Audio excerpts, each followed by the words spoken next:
here we are. Another Friday night, morning, evening, noon. Happy time zone, everybody. We have two players out tonight. One is at a card pre-release that happened to be during Fridays as opposed to on the weekend. Don't let Noeon know. Figuring out how we want to kill Darren, right? Queen of Chaos Storms. Hi, Queen. Welcome in. This is the first time that you've been here. Bruh, no, you. Okay, so. No one else has seen it. So if you don't know what, has seen it. if you don't know what they're talking about, last week's session, I took Tube in for a vision, a meditation that he had. And while I took him down into another room in Discord, the entire party was talking about all sorts of fun stuff. And in the edits, because Talian and her husband actually do the edits of our Friday night sessions, and we upload them every Thursday to YouTube. That way we've had a running catalog, and I have a playlist for this entire campaign to date, from start until last week's session. Every Thursday we upload it with the previous week's session, so we stay up to date. But last week, Talian and Noeon, I believe, were talking about crystal meth, and they and you guys introduced an edit into the session. So as I'm talking to clarify, crystal meth M&Ms. Of course. Forgot about that. Oh yeah, that's my favorite. Hi, Grogrin. Yeah, it's down under. It's That's my definitely favorite. Saturday. I So- thought you got it. That's my favorite. So in the middle of the session of the have more YouTube favorite. session, it just says, "Meanwhile," in the other chat. And I think Noeon actually said it and put his voice through a ye olden times radio filter. And then it's talking, it's literally just cuts of you guys talking about crystal meth M&Ms. And then it cuts in and says, okay, so how are we going to kill Darren? And back to your regularly scheduled programs. And then it cuts back to what I was talking to Tube about. It was Get the hilarious. tongue click. I You gotta get the tongue click. So how are we killing Darren? Okay, so this is what happened last session. There we go. You are not meant to understand this one. You are meant to survive it. Meanwhile, in the game chat. You you want hear to the talk story? about meth. It's all because you showed us your crystal meth M&Ms. So how are we killing Darren? And now back to our regularly scheduled programming.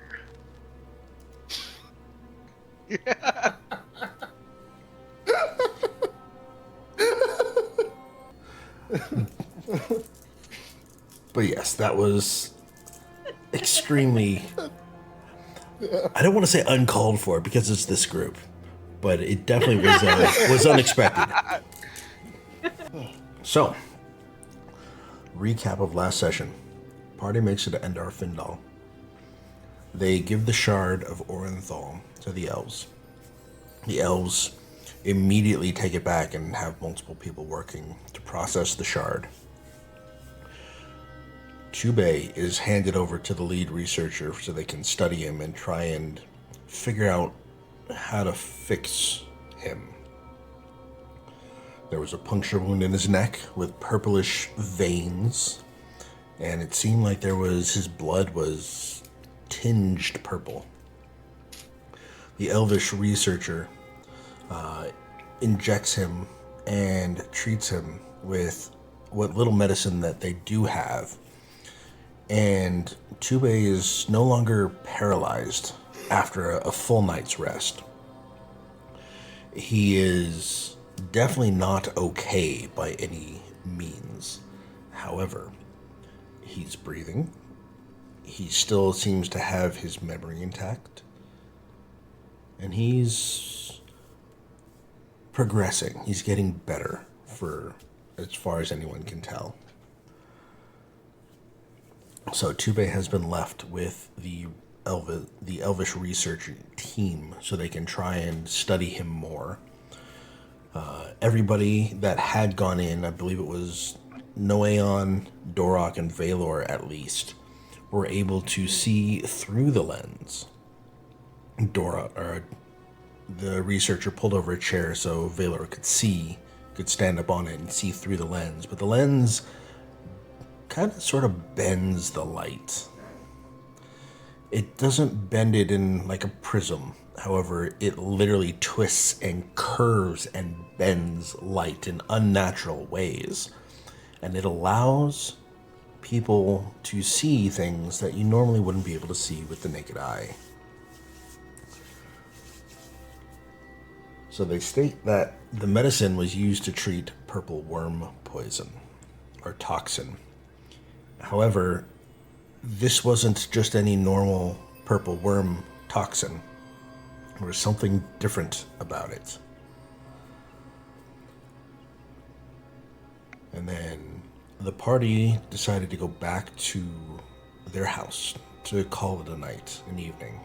And Ernwig decided he wanted to go follow his heart. Something within him told him that he needed to go to the Citadel. So he started wandering up and down the hallways, trying to find something. Something was pulling at him, drawing him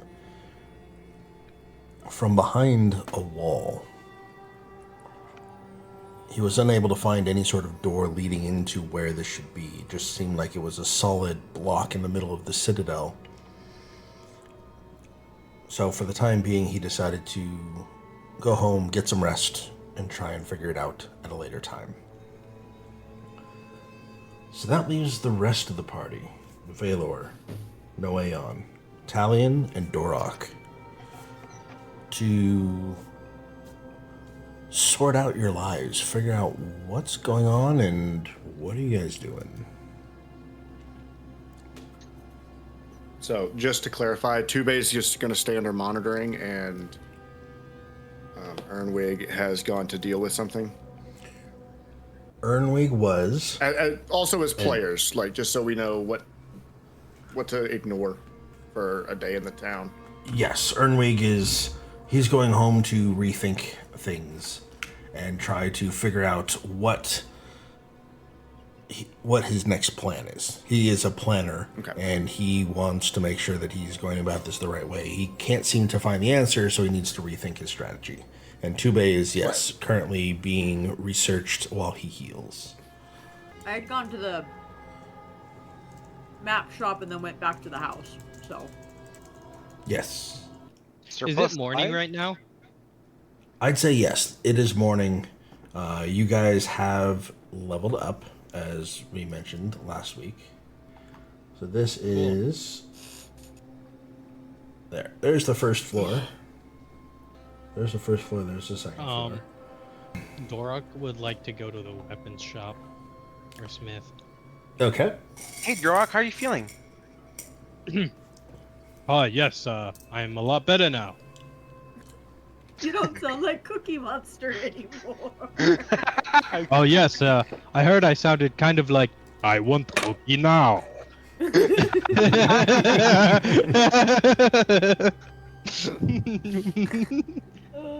it sounded like really bad. Almost like someone was trying to do like a poor impersonation of your voice. Yeah, almost. Well, no need to fear. I am all better now. Good. Just Though, glad nothing happened after you got bit. I do feel up to go to a weaponsmith if any of you would like to join me. I'll come with you. I've been wanting to see about. I do still want to use this weapon, but I don't know if I know how to use it too well. Is he gonna hold up his like quarterstaff or? I'm pointing to my scimitar that's just been on my hip. It's Redelia's, but I don't exactly know how to use it too well. I'll go look with you guys. So, as we're walking out, I'm gonna be talking to Noeon. Well, are there any weapons you are proficient in? That would be the first step. I mean, when I pick up a weapon, I kind of know how to use it pretty well. Like I understand. Guess I just don't have what you call experience with weapons. Out of character, I have all the proficiencies. I just don't know if a scimitar is the best thing to keep using. That's fair. There might be something new. Do you want to use a shield with it? Whatever weapon you choose. Yeah, I would prefer to keep using my shield. It helps protect my arm. Dark's gonna nod. He's gonna mentally go through a list of weapons in his mind. I mean, that shield seems to be treating you really well. I can't even count how many times you saved my life with it. At least Dark. once. Dark's gonna I'll ask. say at least twice. Yeah, no. I agree this shield has done you well. Perhaps a longsword to pair it with. Or a mace. It's a little heavy for me. We can just go look. Let's just see. Maybe they have something interesting. Honestly, I've been thinking about getting a new weapon too. I gave you my spear, but I don't necessarily want it back. I've been wanting to try out other stuff, see how it works out. Yeah, it seems was we have thinking much maybe- to talk about. Yeah, maybe like a quarterstaff. I was thinking. Hey, DM, out of character, I have a question. Mm-hmm. So the bow that I have was crafted by my grandfather. Am I able to upgrade it? Like, am I able to take it to someone and have it upgraded? You will at some point. Okay. I don't think it will be available to you right now. Okay.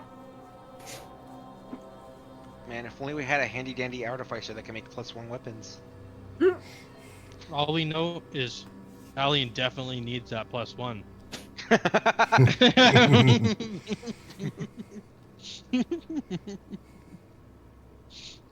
I need. Or Oh, someone just wait else. till you see. Just wait till you see what all I have now with my level up. Oh, okay. Well, I won't be able to see it because you need to roll the hit first. But yeah, I do feel like a quarterstaff might suit me more as a spellcaster. Wouldn't yours be more like a half staff? I'll just find like a stick on the road. Or an eighth staff? An eighth staff. I feel like he's more of a 16th kind of guy. Just grab like a blowgun and be like, "This is your quarterstaff."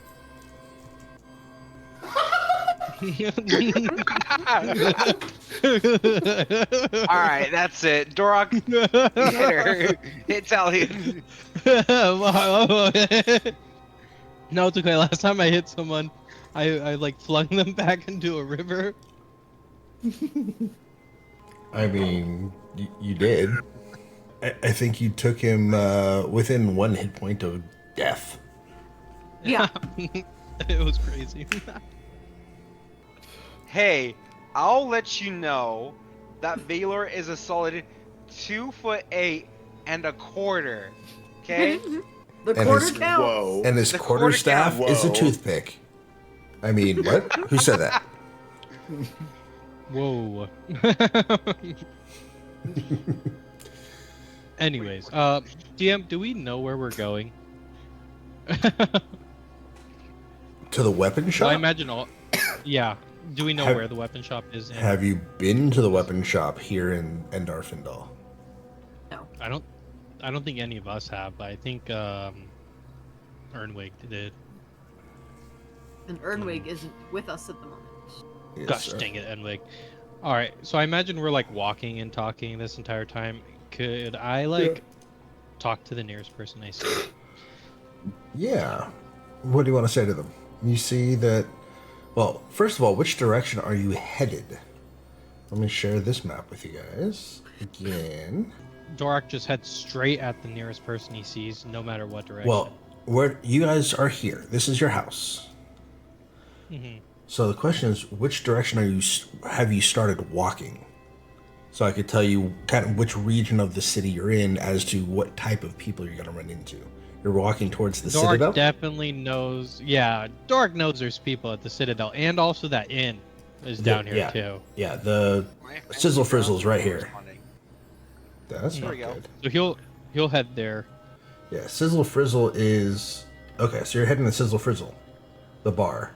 Yeah. Sizzle my frizzle. Okay. So Sizzle Frizzle is here.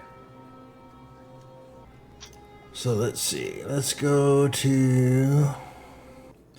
So, you walk in to Sizzle Frizzle. You guys have been here multiple times. A few of you have quite some memorable times here at the bar. As you walk in, you see the two little halfling servers walking out of the door to the left of the entrance, and you see the old elf in the back, kind of serving potions here and there to people that are there. People are having a good time. Nobody is overtly drunk. Nobody is loud and obnoxious. Everyone seems to be very chill today. Nobody's got rat fur and teeth. In that case, Dorak will head straight towards the barkeep. He'll say, "Hello there." Oh, it's you. You're back. Yes. It's been a while. It has. You're still alive. Welcome back, sir. Yes. Not for a lack of people trying. I mean, clearly, who would be stupid enough to try and take you down? And you can see that he's looking up at you and kind of looking down, not sizing you up, but he's like, I mean, really, you're huge, right? So, what are we drinking today, sir? Well, I have a question, but perhaps we can start with drinks. All right. Now, you can I can go down the list, or you can roll a d20 if you'd like. D20. All right, a 3, My lucky number. which is going to be an emerald potion with a gold fleck inside. Julio. So he Yep. reaches back and he pours out half the potion, of which there's only half left. So therefore, this is the final serving of this potion. And he pours it in the tankard and slides it over to you. So that'll be 2 gold, sir. Now, Perfect. what question do you have that I may be able to answer? Do you know of any place that sells weapons? Weapons? Yeah, of course. I mean, this is a dwarven city after all. Let's see, if you're looking for weapons, let's see, Weapons of the greatest variety and durability. variety and durability. Well, you see, since we've come here, we've kind of taken over what was here already. So, I don't know the lineage, the culture, the society of the weapons that have been made, crafted here.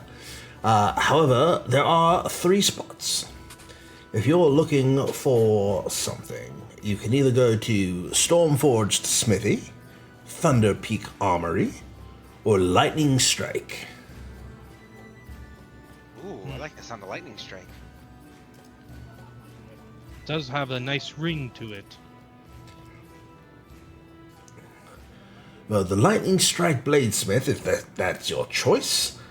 Now you're gonna go out here, you're gonna make a left, you're gonna go down 4 blocks, you're gonna make a right, you're gonna go 2 blocks, make a left, you're gonna go 3 more blocks, make another left, and then 4 blocks and make a right, and you shall be there, sir. Nani? Left, Oh. right, 4, 3. Perhaps you could write this down for me.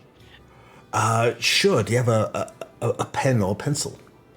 Here, I give up my notes and my pen. You can just Okay. write it right here into the little blank spot right here. Okay, so he will jot it down. And he gives you the directions to go to the Lightning Strike Bladesmith, or LB for short.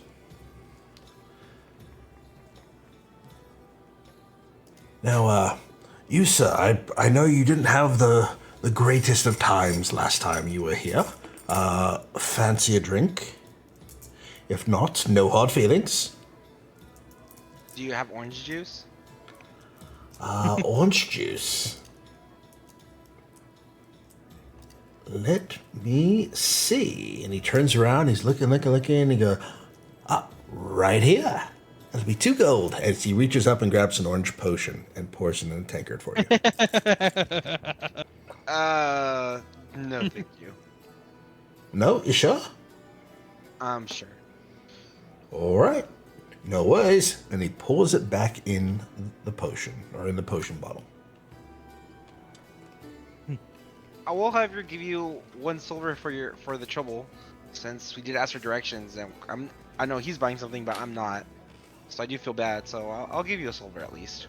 Well, I appreciate the tip, sir. Thank you so much. Thank you. No, thank you. Dwark's gonna slam the potion drink all down in one gulp. What was the weapon shop called again? Thunder Hang on. Strike? Lightning strike. Lightning Strike Bladesmith. Thank you. All right, so you down the potion. Yes. You feel nothing. Nothing seems to happen just yet. But it tastes like a vodka martini. So it's very clean, very refreshing. A little bit of like an alcoholic burn so that you know that there's a spirit in here. And I mean, but you don't feel anything good or bad.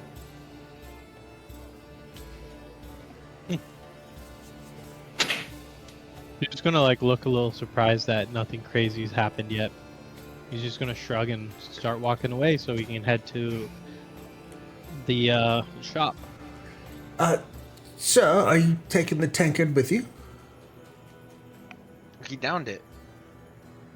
Yeah, he drank it all. He didn't say he put the tankard down. Oh, sure. Dark's gonna look back in his hand. Oh, sorry. He's gonna set it on the counter and then leave. Most appreciative. Thank you so much, sir. Enjoy the weaponsmith. I hope you find what you're looking for. Thank you. All right. Now you guys follow directions. And you make it somewhere off in this direction. You guys find yourselves... Actually, you know what? You find yourselves right here. Right here. This little bluish roof spot. Right? Yep. Coolio. So who... All of you are in that same spot? You all have traveled together? No, Us I three, have yeah, not. at least. Okay. I am not with them. So you are staying home. Okay. So what are you up to, Talian? Aside from grieving the fact that my poppet's gone, I will That's likely, right. yeah. The fucking lizard, and I don't fucking know it. It's the fucking lizard. Oh no, that's terrible. No, stop it. Stop it. He's innocent. Innocent, I tell you. I'm entirely the devastated.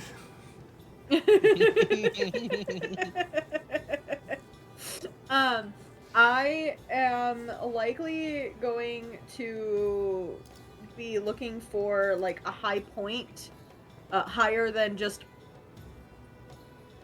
that I can get to work on drawings. Are you going to go back to the roof? Or are you going to try and find someplace higher? I'm gonna try to find someplace higher. Okay. Well, you start here and you're looking around, and the only place that's really higher than this, because most of these buildings are about the same height, the roofs are fairly level set. There is the top of this big church, and there is the citadel itself, the giant domed exterior. I'm not even gonna try to climb the citadel. Okay, so you're going to try and Altair or Ezio your way up to the top of this church. Yep. Okay. So you make your way to the church, and you're standing right about here. What's your plan? How are you planning to... How high are you trying to go, and what are you doing to get there? What is... I'm assuming... I'm assuming... Here's the highest point? No, the highest point is actually the steeple, right? Right here in the middle of the roof. There is 2 towers here. And they are about the same height, but shorter.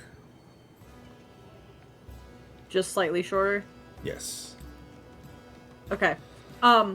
Instead of being a creep and, like, actually just climbing the building, I'm gonna go in and be respectful and ask if I could have access to a high point. If I could have access to the roof. Very smart. Now, the priest that's there will allow you to walk up, and he will escort you to... There are the balconies kind of by the buttresses over here along the side. Mm-hmm. And so you are now 5 or 6 stories up instead of 2 stories up. And you can see out kind of in this entire direction. Okay. So it's the highest that he will allow you to go, just because he needs to get back to his duties, and this is fairly safe enough that he feels that he can leave you there. Yep. That'll work. So yeah, so you are now kind of on the side of this church, looking out over everything, and the steeple is just to your right, just to right of center, and you have this entire area down here, and you can see that there is this giant kind of streak of light coming in from a hole in the top of the mountain. It's coming from this direction. Right? So it's literally illuminating this entire row of things, just barely catching part of your the house that you guys are staying in. Okay. I'm gonna set up shop, and I'm just gonna work on a few drawings of the scenery. Okay. So now we're going to cut back. While you start your drawing, you prepare your ritual. You sit down, you draw your circles and everything else. We're going to cut back to Dorok and company at the weaponsmith. So let's zoom back in on this spot right here. Now, Dorok, Noeon, and Valor. You guys walk up and see that the directions were true to form. He said it very quickly, but he knows it like that's... He knew exactly where to send you. And as you walk in, you see that there is... The sign is... It's welded metal, and the welds in this metal hammer, it looks like a Mjolnir side, a Norse hammer. The welding on the side actually forms a lightning bolt. And then it has these pieces of metal that are kind of bent and shaped to look like lightning or electricity surrounding and crackling around the bottom of this hammer that's sitting hammer side down and handle side up. Yo, that's sick. And above it, it says Lightning Strike Bladesmith. Now, as you guys walk in, you see that there are a lot of empty shelves, kind of spots where people would normally hang up weapons. There are a few to choose from, but there's not a lot. This place is not full. Right. Hello? Hello. Welcome in. Howdy. You're not my typical clientele, but hi. What can I do for you? Are you looking to purchase a weapon? Yeah, my brother here is actually. Your Dark's gonna be looking brother. around the shop. Please take your time. Let me know if anything catches your eye. You seem to have I wanna- quite a plethora of an armory on your back as it stands. Although you seem to be and I missing only something. planned His trauma flashes in his eyes. But he says, yes, and I mean to replace it if you have the wares. He's specifically looking. Oh, you can go. He just kind of stammers. I didn't mean anything by it. Truly, it was kind of a joke. I figured that you have so many that you weren't actually missing something. But since you are looking, let me see if I can help you out. What do you seem to be missing? Like, what are you looking to replace? I'm looking to purchase a halberd. A halberd, you say? Yes. Ooh. Let's see, you have a great axe. You have... Now, what are the weapons that you still have on you? You have I the have a two-hand great axe. axes? Yeah, I have the two-hand axes. I have a great axe, a glaive, a longsword, a spear, and a warhammer. Damn. Now, you see, So a halberd, you're looking for a more two-handed polearm. Yes, with a blade on the end. Well, let's see. You see him scanning the shop. He's like, I know I just completed one not too long ago. Where is it? Give me just 1 second. I'll be right back. As he steps out from behind the counter and heads into a back room.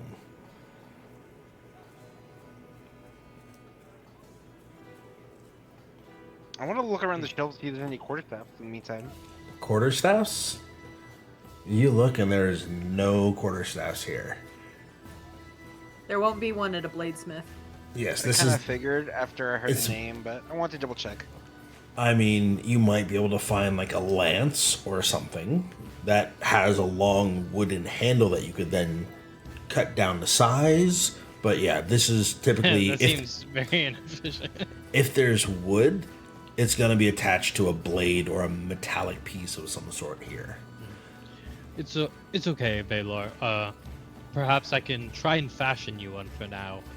Don't or we you can guys visit another- have a spear? Did you add that to your list? He Yeah, said I he said has a spear. spear. Okay. I could just take the tip off the spear and give it to you.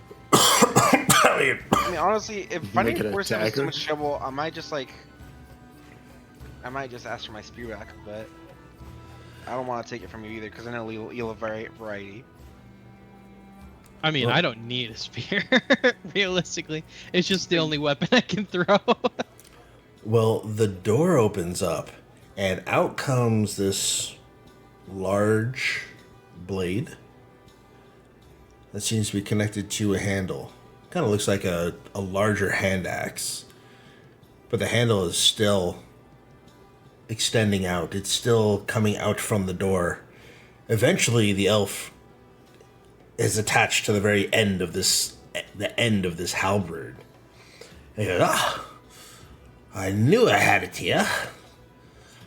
Fancy yourself a swing with that, why don't you? Dark's gonna pick it up gently. Is there room for him to swing it or anything to swing it at? Not inside. If you ask, he's going to motion for you to follow him outside, and he has some bamboo mats that are kind of rolled up and set there to test the sharpness of it. Perfect. So Dorak's gonna, he's gonna ask, and he's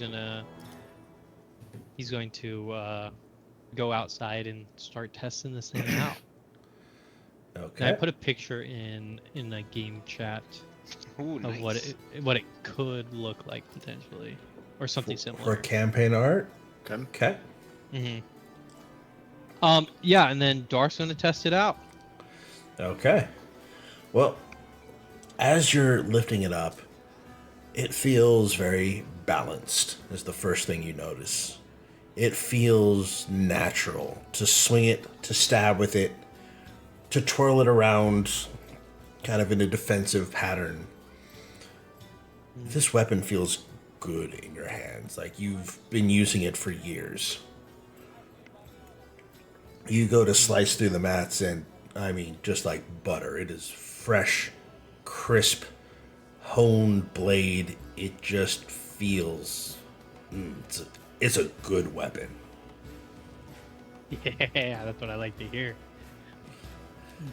Dorak, as he is finishing using it, he's gonna give out a hearty laugh, just like, ha ha ha!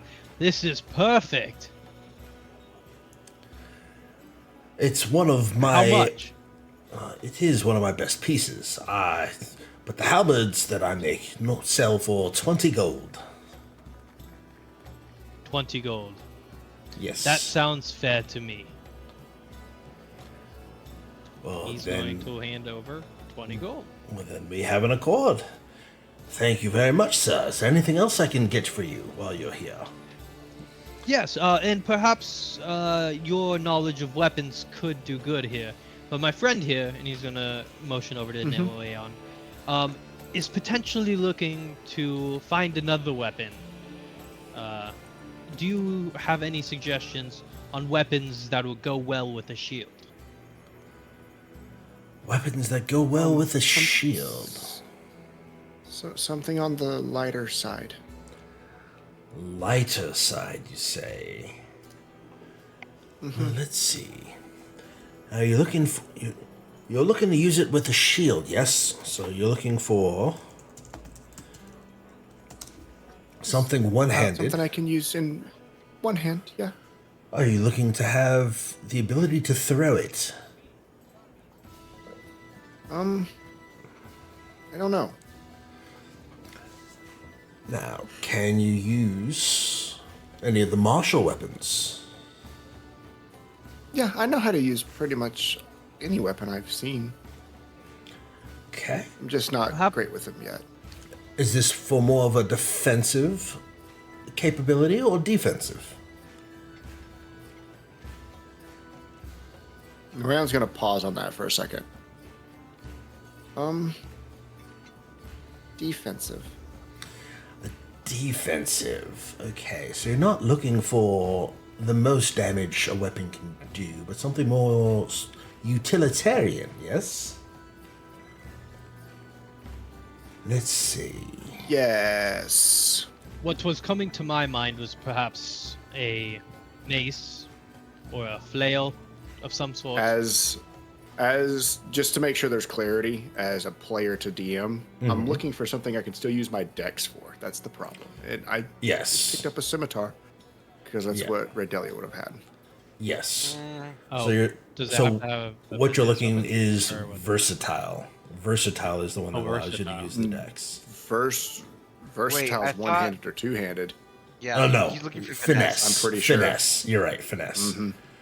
Yeah, Yeah, and I haven't even looked to see what is even an option. For the martial I got weapons, it up right now. Yeah, I've got it up too. So you have a rapier, you have scimitar, short sword, and a Short whip. sword, the whip, and then you got just a dagger for the normal Ranged weapon. weapons. Yes. Ranged weapons. After that, yay. I mean, a dart. You could. Pew, pew, pew, pew. I need to not have disadvantage in melee range though, because I still need smites. But the reason I asked offensive or defensive is, you see, the whip, it doesn't do a lot of damage. However, it does give you a substantial reach advantage. I was gonna say, you also notice that this whip is not a stereotypical whip. This is more a chain whip. Ooh. Kinky. And you see there is also another whip that is mostly leather but has a spiked tip. Extra kinky. Indeed.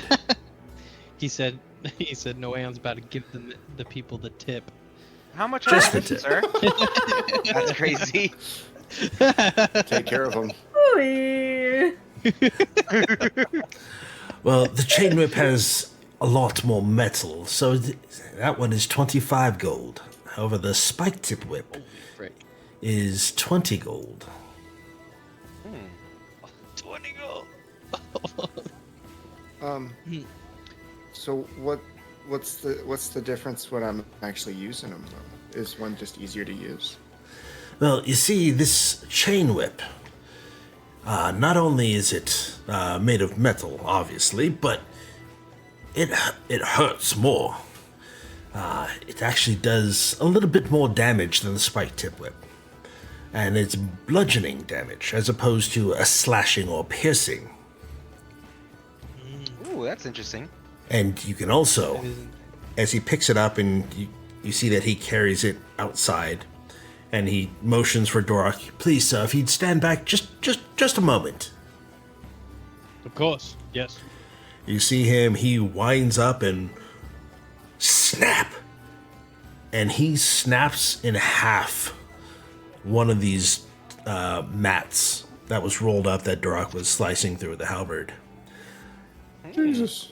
So then he takes the same thing and starts winding it up. It grabs two hands and twirls it around his head and snaps, and a thunder-like echo is heard, and it's like rolling thunder. It's much louder. And you see that the mat that he was aiming at doesn't just get, literally cut in half. It explodes. It is hit so hard that it's not just a cut in half, like this thing gets pulverized. That's what a chain whip is. You can use two hands and it does even more damage. Oh, it's versatile too? It is It versatile. is versatile and reach. That's pretty Reach, dang slow, good. versatile? For 25 gold? I'll take it. Now, before you make your decision, I want to show you what you might be missing out on. And he coils the chain whip up and hangs it up and comes back out with the spike tip whip. And this one, he takes the whip and coils it and uncoils it and snaps. And you see not only does the whip hit, but also it hits and then slices. So there's two different types of damage that are being hit on this mat that you notice. Oh. Okay. So there's a bludgeoning damage and a piercing damage. Oh, interesting. I'm gonna look between the two, and Dorak would probably notice more than the other two. But Noeon's eyes just keep getting drawn back to the metal one, made out of chain links. I think I'll just buy the chain one. Good choice, Noeon.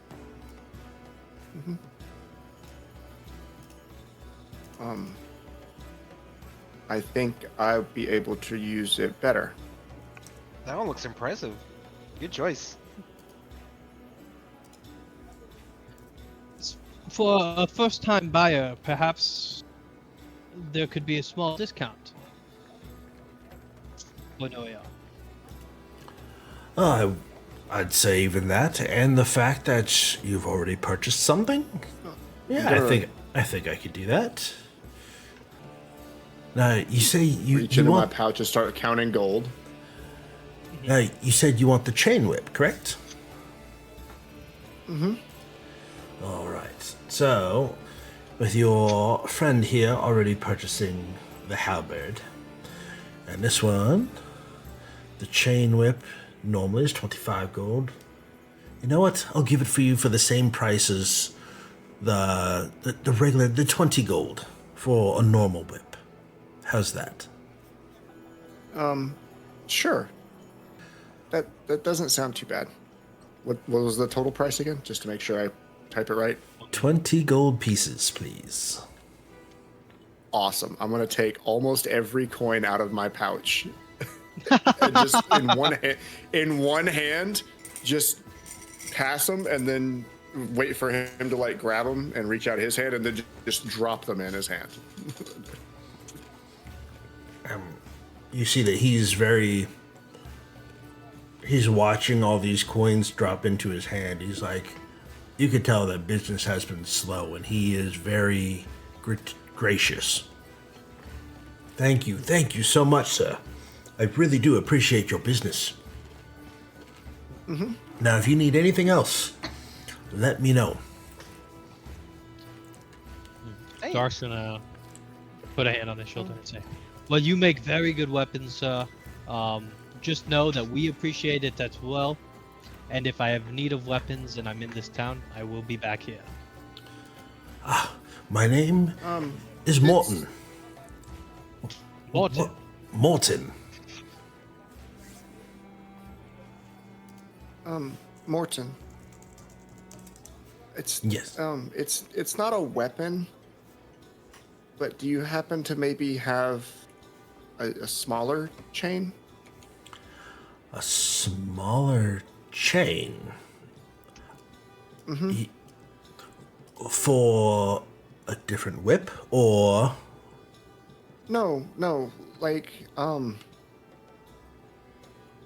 I'm gonna look around to Valor, Dorok, like scan them up and down. They don't have one. It goes on you, around someone's neck. Like a necklace? Is that what it's called? Like a... and you see that he pulls out from underneath his tunic. He has a chain that has a small symbol of Akka on the end of it. You mean like this? Mm-hmm. Yeah, just like that. I don't. However, I'm sure there's a jeweler here in the city that can make you one. How much for that one? Oh, for this one, I'm afraid I can't sell. This was my mother's. She gave it to me when she passed. I'm afraid I can't sell it. Does that make it important to you? Oh, very, very important to me. It's like I have a piece of her with me. And you see that his eyes have gone extremely deep into reflection. And he's not himself all of a sudden. It's been a few years, and sorry, it's not for sale. I apologize.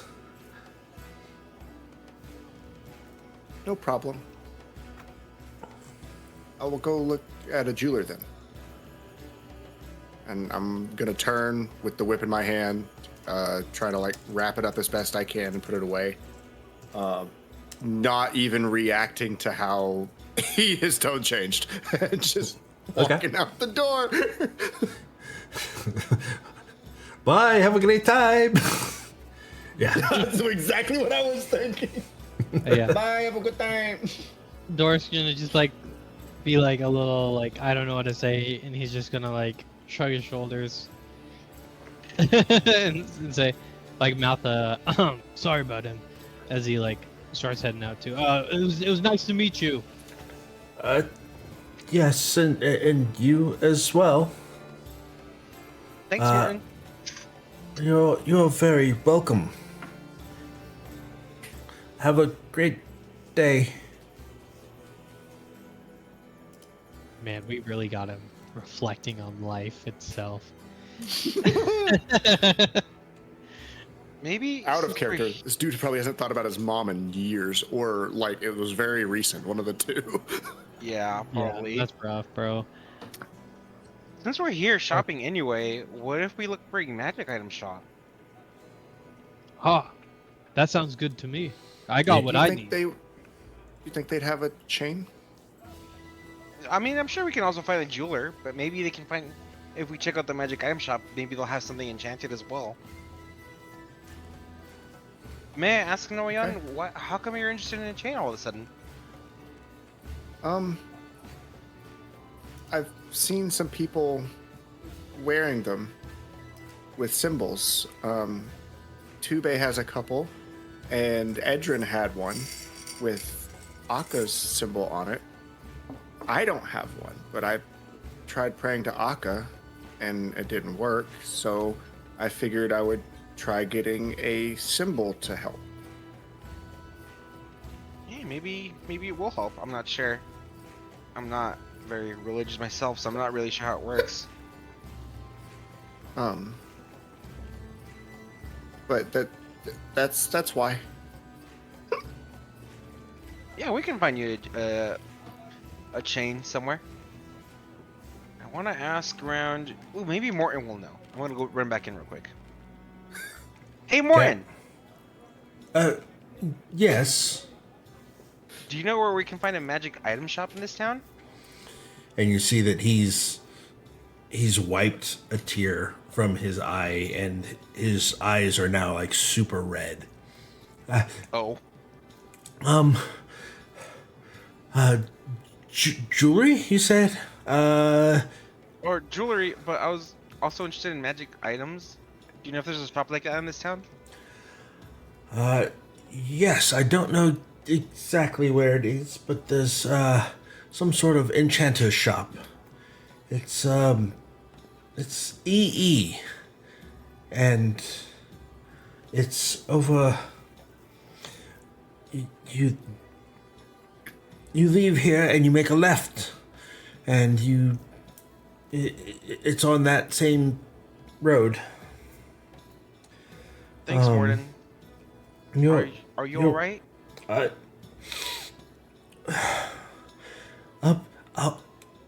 I'll be fine. I just. And he's like got this 1,000-yard stare. It was very tragic. But yes, enough of me and my troubles. Yes, EE stands for Ember's Emporium. Well, yes, you'll find it on the left there.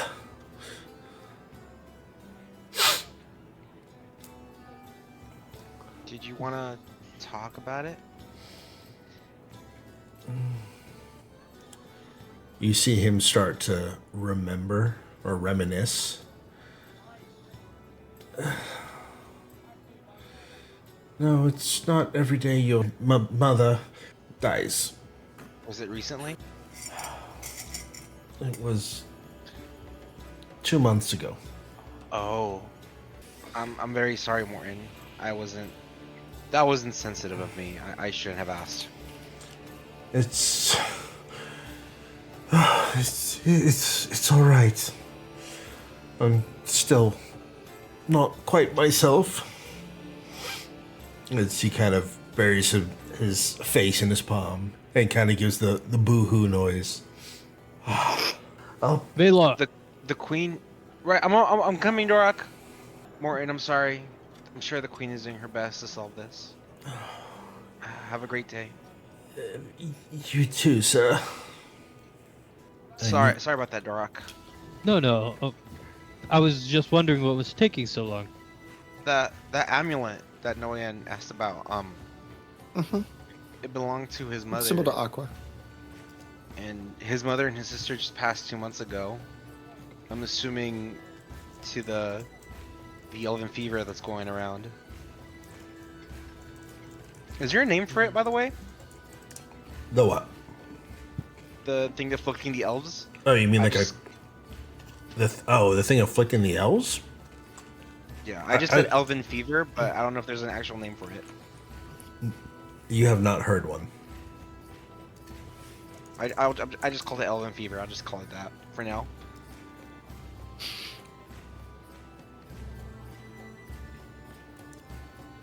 Anyways, he told me there's an item shop down this way. Follow me. Okay. And you guys head in this direction. Hey, what's Talian up to? That's where we're gonna find out right now. So, you guys go to this spot right here. And as you're walking, Talion, you can actually not see them because you have this little buttress thing here in the way. So, you are drawing the city. You have gone through your motion. You've gone through your ritual. You have started drawing, and you have drawn 3 or 4 pictures by this time. Mm-hmm. And the priest has come up and, I'm just about to close up for the afternoon sermon. Are you going to be sticking around for a little bit longer, or? If you need me to leave, I can go. It's not a problem at all. I've got what I needed. I don't need you to leave. In fact, I quite enjoy having somebody else here. Well, the sermon is about to start, so I need to close these doors. Yes, of course. I'll go ahead and go. Thank you very much for letting me come up here. I really appreciate it. Oh, of course. Anytime you need to think or reflect or pray, you're more than welcome in this house. Of course. Thank you. May Aka be with you. As he I'll go does with you as well. as he does his little hand motion and kind of gives a slight bow. May she be with you as well. And I leave. Okay. Where are you headed? I'd like to find Tassara. So you're going to go to the Citadel? Mm-hmm. So you make your way to the Citadel, and that's going to be a little bit of walking. Mm-hmm. So as you do that, we're going to cut back to Noeon and Valor and Dorak for just a second. So you guys find Ember's Emporium. And again, it has what looks to be a glowing stone. There's some sort of lamp or lantern that is behind this semi-transparent piece of stone. It's almost like a gemstone or a glass of some sort that it's glowing like an ember of, a fire. And you guys walk in and see that it's kind of a general store known for its stranger than and unusual wares. Not only do they carry kind of ordinary travel supplies, but they also have a couple kind of obscure trinkets as well. Ooh. Hello. Yes, hi. Welcome in. And this is the first elf that doesn't have the same accent as everything else. He seems much more energetic than anyone else you've met in this city. Welcome in. What can I do for you? Hi. I was told that we can find magic items here. Yes, magic items. What kind of magic items are you looking for? We have quite a few. A chain. A chain. It doesn't have to be magic, but I would like a chain of some sort. A chain? No, Valor called it a necklace. Ah, are you looking for a necklace with an amulet or without an amulet? What was the god that you were praying to again, Noeon? I would, if it has an amulet, I would like one of Akka. Let's see, an amulet to Akka. I don't think we have any of those on the shelf. Then without's fine. Okay.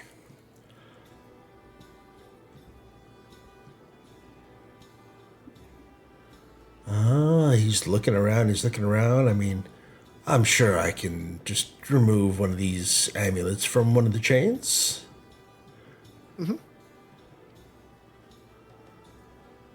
Let's see.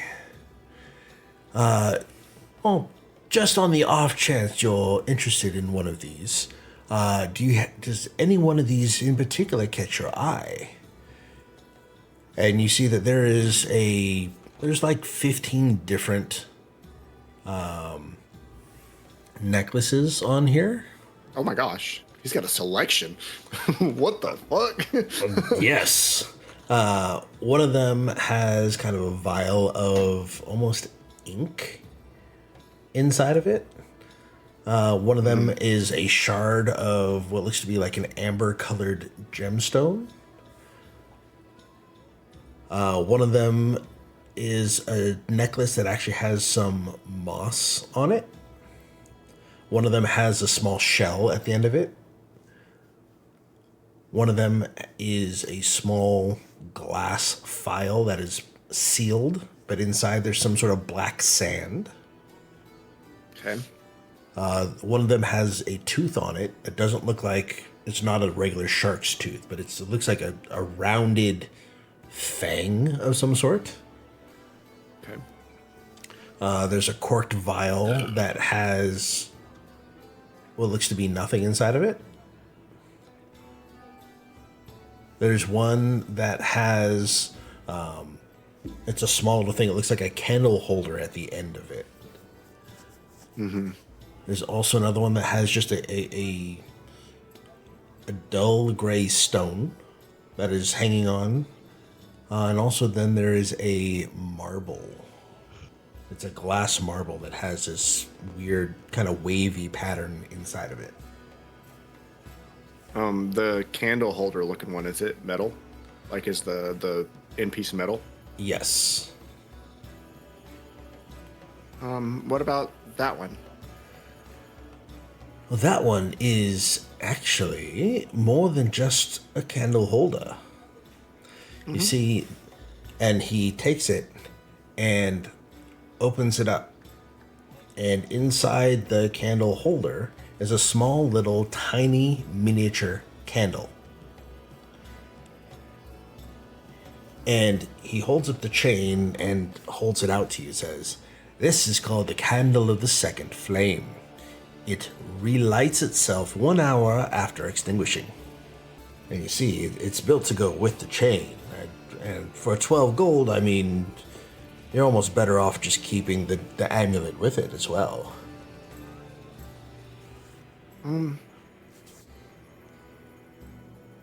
What about the one with the seashell? The seashell, this one, ooh. Yes, that is our singing shell. It emits an ocean song during rainstorms, and that one is 18 gold.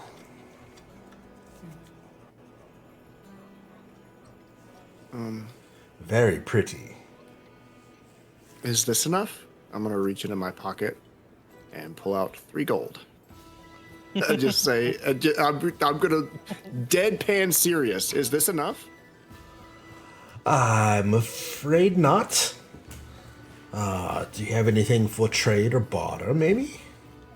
I mean, I'm sure we can come to some sort of deal.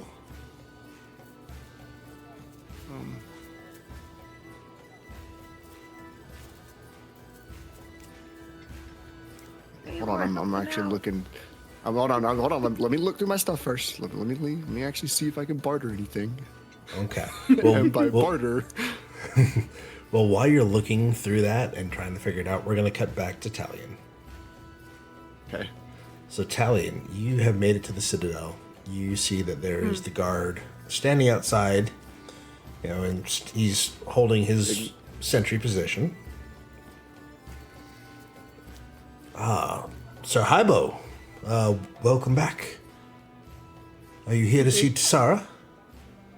Yes, if she's available, I'd like to speak with her for a moment, please. Yes, what is this regarding? Just so I can check. Just a conversation. Nothing in particular. All right. Yes, let me go check and see if she's available. I'll be right back. And he goes inside. And after a couple minutes, he comes back and says, yes, Tisara will see you now. Follow me, please. And I do. Okay. Well, you make it back to the throne room. So Tisara meets you in the middle of the throne room. Oh, Talian. Well, hi. This is an unscheduled visit. How are you? Not well, actually. Oh no. Tell me, what's wrong? A few things.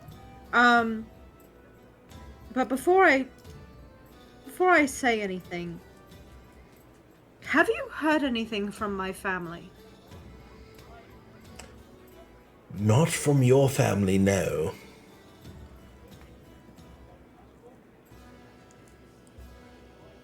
Okay. Why do you Because ask? I went to speak with the woman that did our intake when we got here. Forgive me, I can't remember her name. Yes. But when I told her my name, she gave me the oddest look.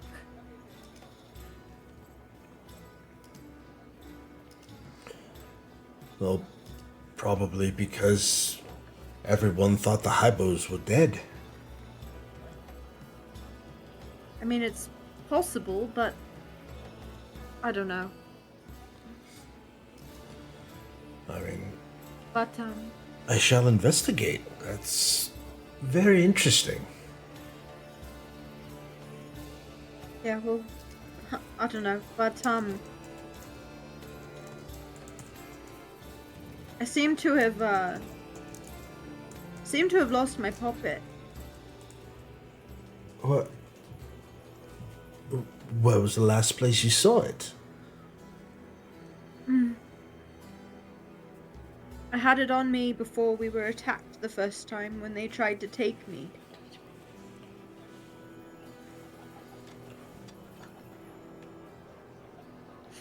And I haven't seen it since. And I've been getting, and I kind of lay everything out for her, and you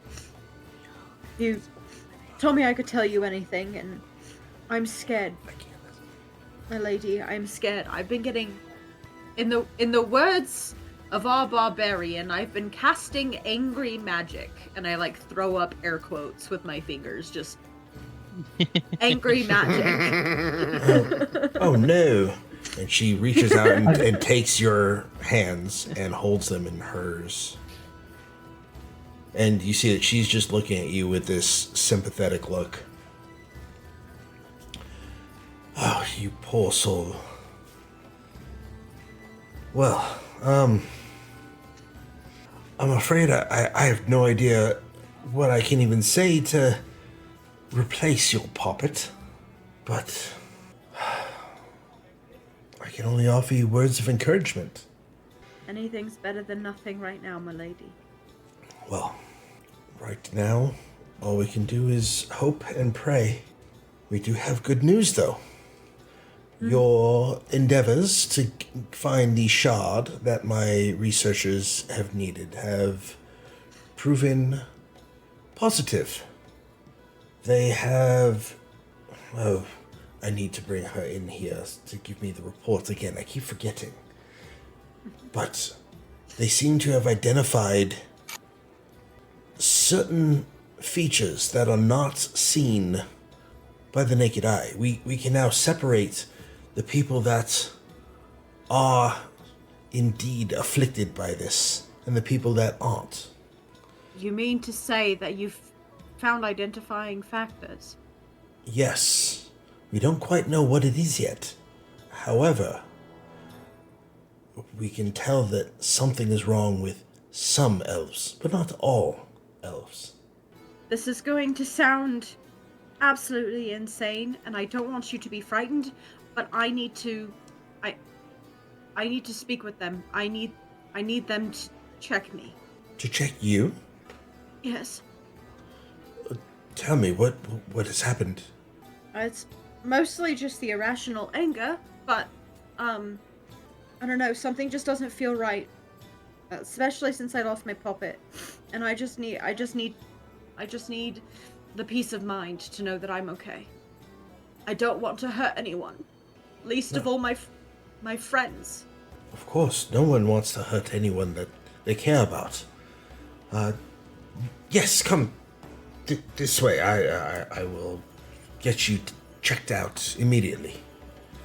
And she will head off and escort you to the researcher's lab. Excellent. That was exactly what I was looking for. Okay, so as you guys are doing that, we're gonna head back to Noeon. Noeon, have you found anything to barter with?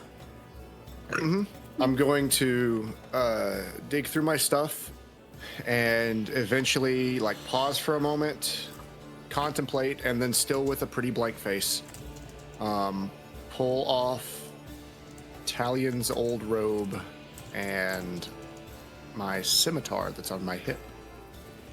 Okay. I have these two things. You're gonna This get one rid- is maybe not magic like the other things you have, but it's a weapon. And the cloak is valuable. You said the cloak is what? Valuable. Valuable. And what makes this cloak so valuable? It I'm just gonna looks pause for a second.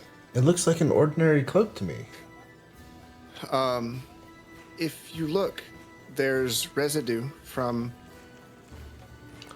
a creation from Aliona. A creation from Aliona? Mm-hmm. Now, can you tell me above table what you're talking about? My blood is all over that. Okay. I was Okay. gonna say, I was like, And there's Noeon a is That's doing what I his was best to thinking. Noeon is doing his best not to lie, Of course. but make it sound valuable. I just wanted to make sure that I was thinking the same thing. So, okay. You are. Okay. it was the liquid he used to take care of himself all over that cloak. No, that's different. Oh, okay. Different liquor. That's what I was thinking. And he's going to say, that just looks like a stain. It looks worn and weathered and beat up from a fight with a creation from Aliona, and there's some residue left. And what makes that more valuable than a new and pristine cloak? I'm not. Well, Ernwig's better at it than I am, but surely it has some alchemical or magical uses. The stain or the cloak? The residue. The stain. Mm-hmm. You realize I can't sell used items here, right? You can't. Unfortunately not. Especially So, clothes.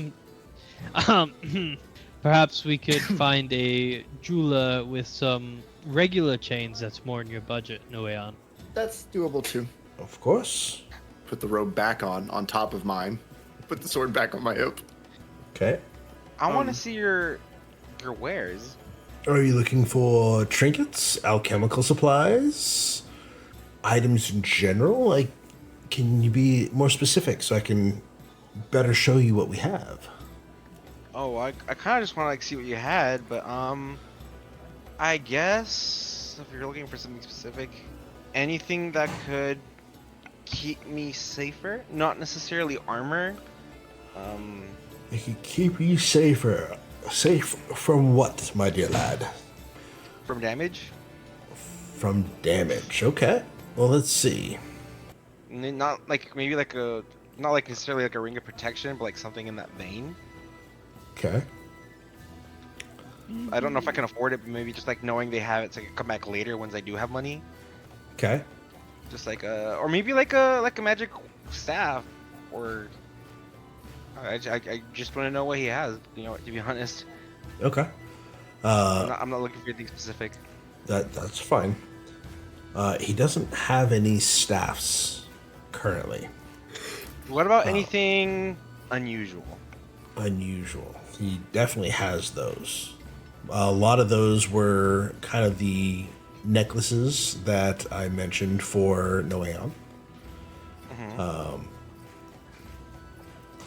And you see he's got a number of trinkets, and they're all kind of laid out on a tray behind, underneath a pane of glass.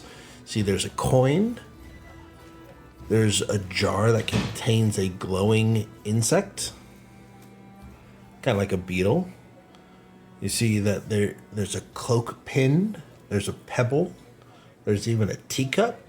There's some glasses. There's gloves. What does that cloak pin do? Oh, the cloak pin of drying. It keeps clothing perpetually dry, even in a rainstorm. Does it work with other liquids? Liquids, yes. The cloak stays dry no matter what. Ooh, how much is that one? That is 55 gold, sir. Ooh. Yeah, it's What about Holy. any rings? rings. Let's see. Spectacles, gloves, key. Wait, spectacles. Yeah. The spectacles of Candlesight. You're looking at them right here. They're a bit more expensive, but they allow you clear vision through smoke and dim fog. Smoke and dim fog. I'm gonna They're put a tab on those because those sound interesting. They're called the Spectacles of Candlesight. How much are those, out of curiosity? Those are 90. 90. Damn. Okay. We also What have... were those? Hmm? Go ahead, sorry. There's also a spool of thread and a clockwork sparrow. What does that clockwork sparrow do? Ah, that is a tiny construct bird that mimics simple melodies. And he'll take it out and he'll give a whistle, and it will mimic it back. What about the spool of thread? Ah, the whisper thread. See, with this thread, it allows whispered communication amongst it. So if you're holding one end of it, and your friend here is holding the other, you can whisper, and it will travel along the thread, and they'll be able to hear it. As if you were literally whispering in their ear. I see. And the spool, I think, has 30 feet of thread. What about those rings? Let's see. He pulls out a tray of rings, in fact. And there's actually quite a bit of them. You see, these rings are luxury items, if you will. They have quite a fair number of uses. You see this one here. This one keeps the wearer comfortable in cold climates. This one here, he points to another one, makes all keys that the wearer carries make no sound. Interesting. And this one, and he holds up a ring that has a matching ring that he holds up as well. He says, these two rings that are matched allow wearers to feel one another's warmth and pulse. How much for those? Those are 350 gold for the pair. Holy pre-holies. I mean, you can't really put a price on peace of mind knowing that somebody is okay when you're not there. It seems like you you have can, put though. a price. Well, we tried to make things as affordable as possible, but yeah, the clientele that are looking for the rings like that are they don't really ask the price, unfortunately. True. And I've never seen another ring in the world that has done something like that. I am intrigued by it, but I definitely can't afford it at the moment. Well, unfortunately, there aren't many people that can in this city, so I'm sure it will still be here if you come back and looking. Oh, how much was that No. clasp again? The one that keeps your cloak dry? You're talking the cloak pin of drying. Yes, that was 55. I might come back for that one. All right. And yeah, and by the way, just to let you know, he only pointed out like 4 or 5 of the different rings, trying to give you a description of kind of the generalities, how varied the effects of these rings are. There are a lot more in the tray, but he asks, what is your budget, if you don't mind me asking? I currently only have 671 gold pieces. 71. Let's see. Maybe something under 50, so I can. Let's see. Under 50, we have this ring. And he pulls out a ring that has a kind of a flat top surface, and it looks like a coin was put onto a ring band. So this one is 45, and it vibrates faintly near loose coins or hidden purses. Hidden purses? Hidden purses. It's called the Ring of coin? Coin Finding. Well, I feel like I'd make my money back with that ring pretty fast. You very well might. We also have, and he's looking, goes this one and that one. This one is 40 gold, and it's similar to the cloak pin that you have an eye on. And this one is called the Ring of Dry Hands. It keeps the wearer's hands perfectly dry. But it's just your hands. But it's only 40 gold. If you're looking to go just a small smidge higher than 50 gold, this final one, the Smoker Ring Band. Exhaling through the ring creates an elaborate smoke shapes. But that one is unfortunately 60 gold. Instead, exhaling through the ring creates elaborate smoke. What? Smoke shapes. You want to make shapes in the form of a dragon? You want to make a smoke shape in the form of, I don't know, say a dolphin, a fox. You want to make it in the shape of the symbol of Akka. You can do that. Unfortunately, I think I'm gonna pass for now. No worries, not at all. But yeah, just keep us in mind if you are looking for anything else. Yeah, thank you. Of course. So is there anything else I can help you guys with today? I think I'm okay. Okay. Well then, yeah, have a great day and come back if anything ever, if you guys are looking for anything else. I can do that. I'm just gonna turn and walk out then. Yeah, let's go find you a jeweler. Okay. So you guys leave the shop. Now, we're gonna cut back to Sarah and Talian. So, the halls of the Citadel feel quieter than usual as you are heading back there.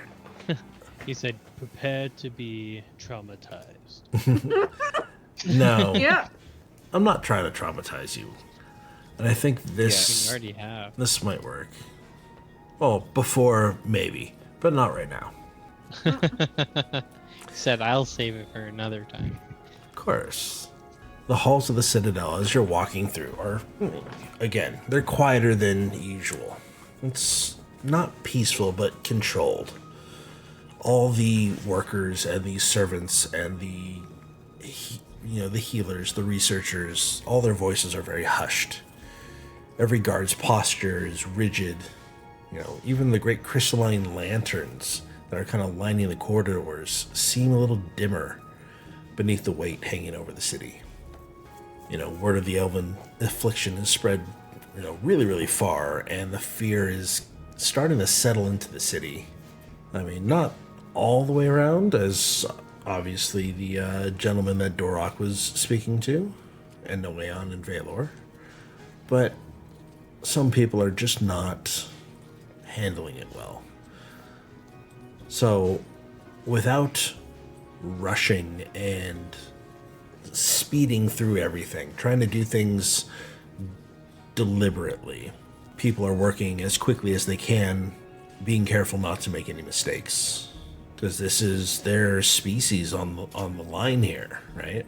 So Talian, you're escorted through towering dark iron doors and into one of the upper sanctum chambers.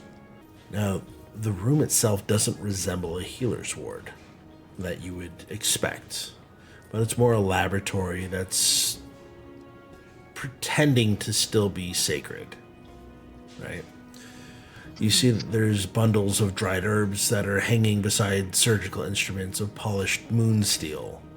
Arcane circles are etched directly into the floor, and you can kind of see some of them sticking out from, very thin carpets that were hastily thrown on the ground just to kind of keep the floor clean as best they can. The shelves are overflowing with journals and scrolls. You'll see that there's specimens sealed in glass, and sketches of, the elven nervous system are marked with frantic annotations.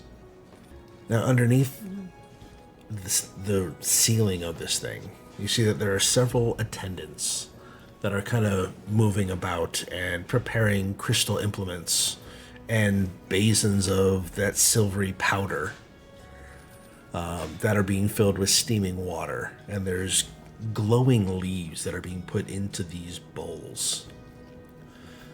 This is not like the very first time that you were examined. This seems to be much more in depth, right? Mm-hmm. So Tessara's attention, she turns and she locks onto you.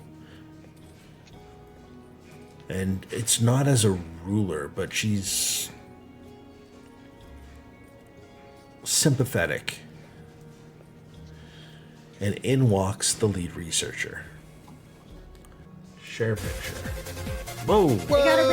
We got a raid! Game Master Eric. Hi, Eric. Holy smokes, big raid. Welcome in, everybody. Glad you guys could be here. Welcome to the Mind's Eye and the Betrayal of Light campaign. Hope you guys are well.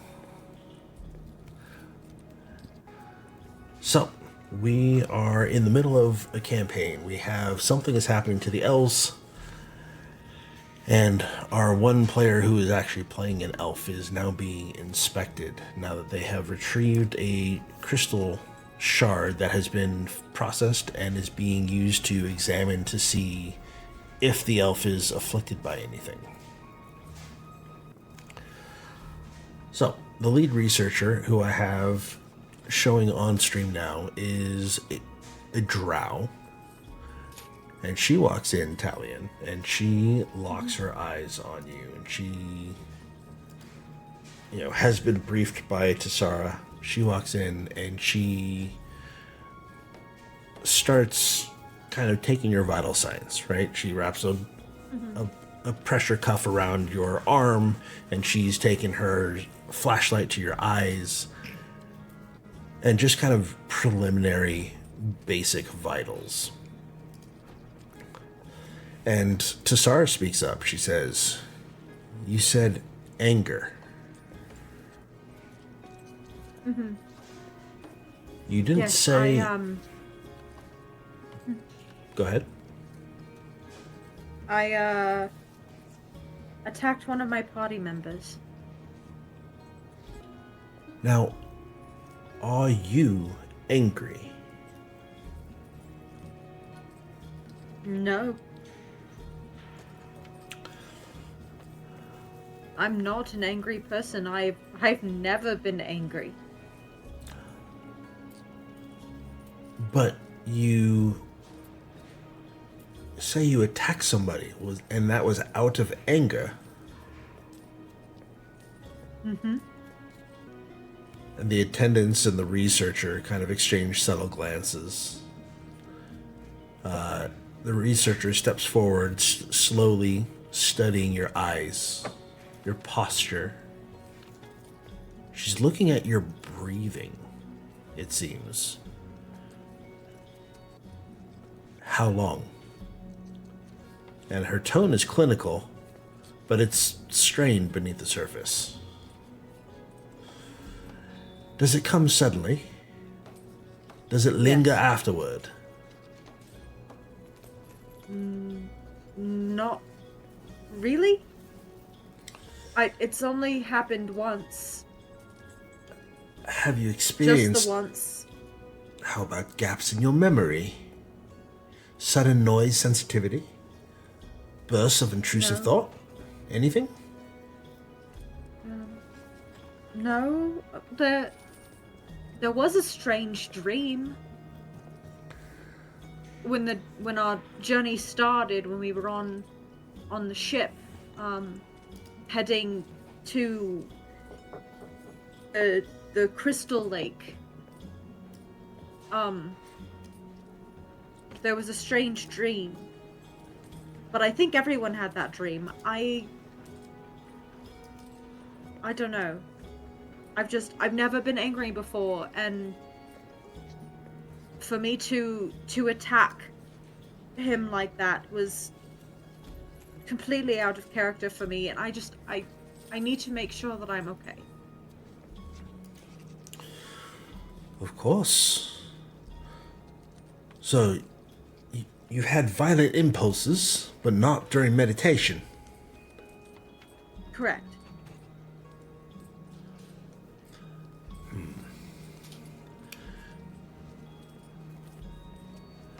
She raises one of her hands and slowly brings it down, palm facing you, fingers outstretched.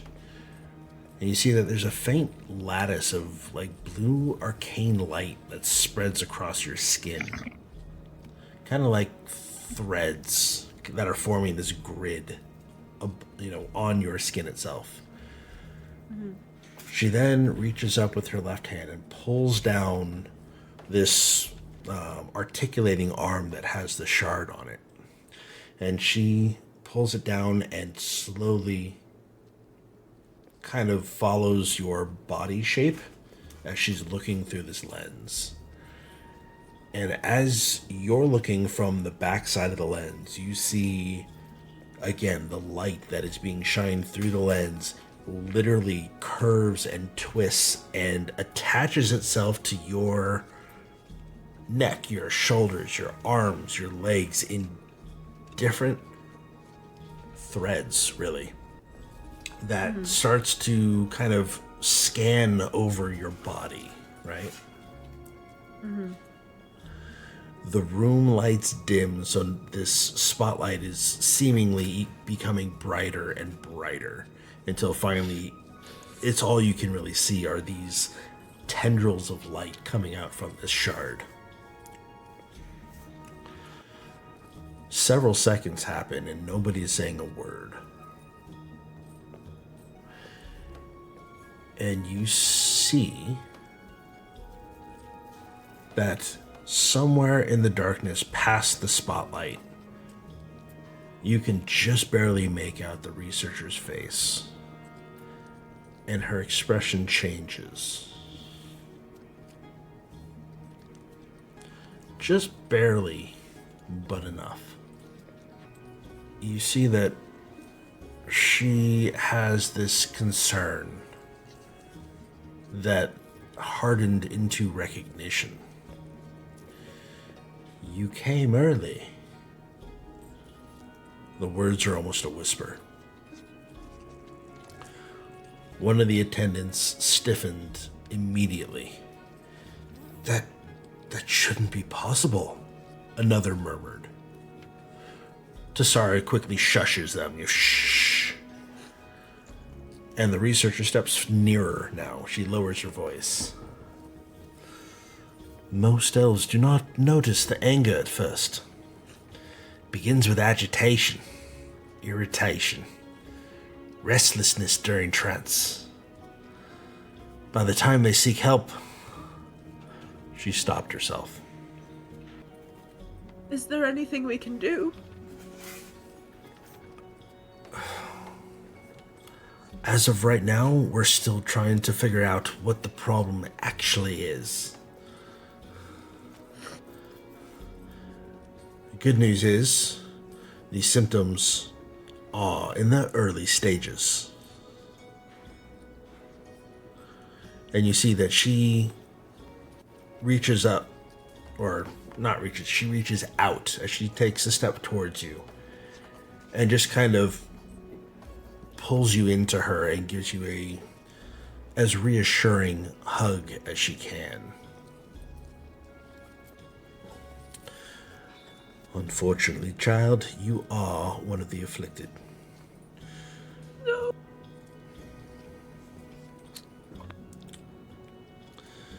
We don't know how long,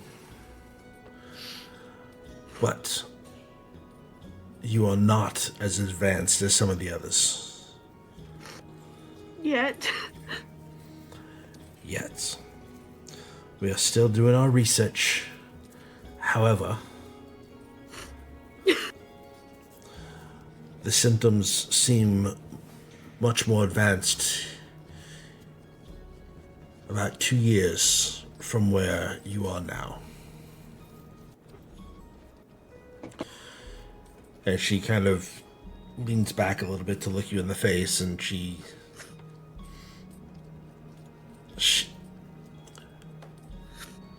you could tell that she's trying unsuccessfully to calm you. She knows that she's failing, and she's not quite able to do anything about it. She doesn't know what to do. Well, it just looks like I have to try harder to find the cure now, doesn't it? Unfortunately, it appears that way.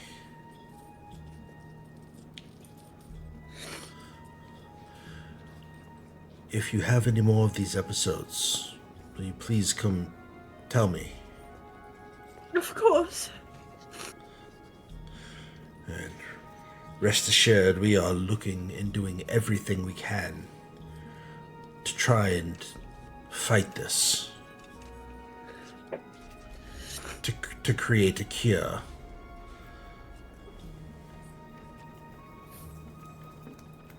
I am curious, what do you see when you look through that lens? At me? What tells you that I am afflicted? Well, if you... And she'll lead you back towards where the lens is, and she says, stick your arm out, around in front of the lens. And as you do, she'll adjust the lens so you can see through it. And you can see that right kind of on the back of your palm, right? Just on the back side of your palm. So the back side just in front of your wrist. There are the slightest hint of bumps in a freckle-like pattern.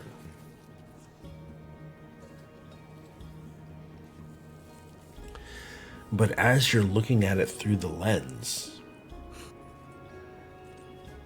not only are the freckles showing up like glowing, but underneath it is like they're glowing and they're surrounded by black spots. Very, very light black spots.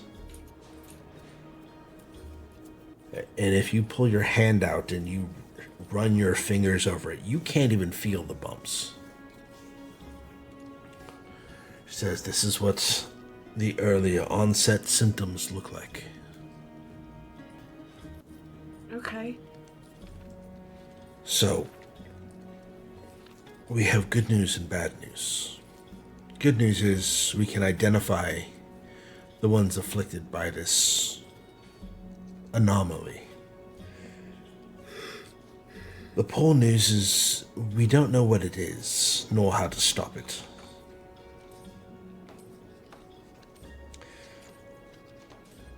On one side, your friend who came in gave us several clues as to what it could possibly be.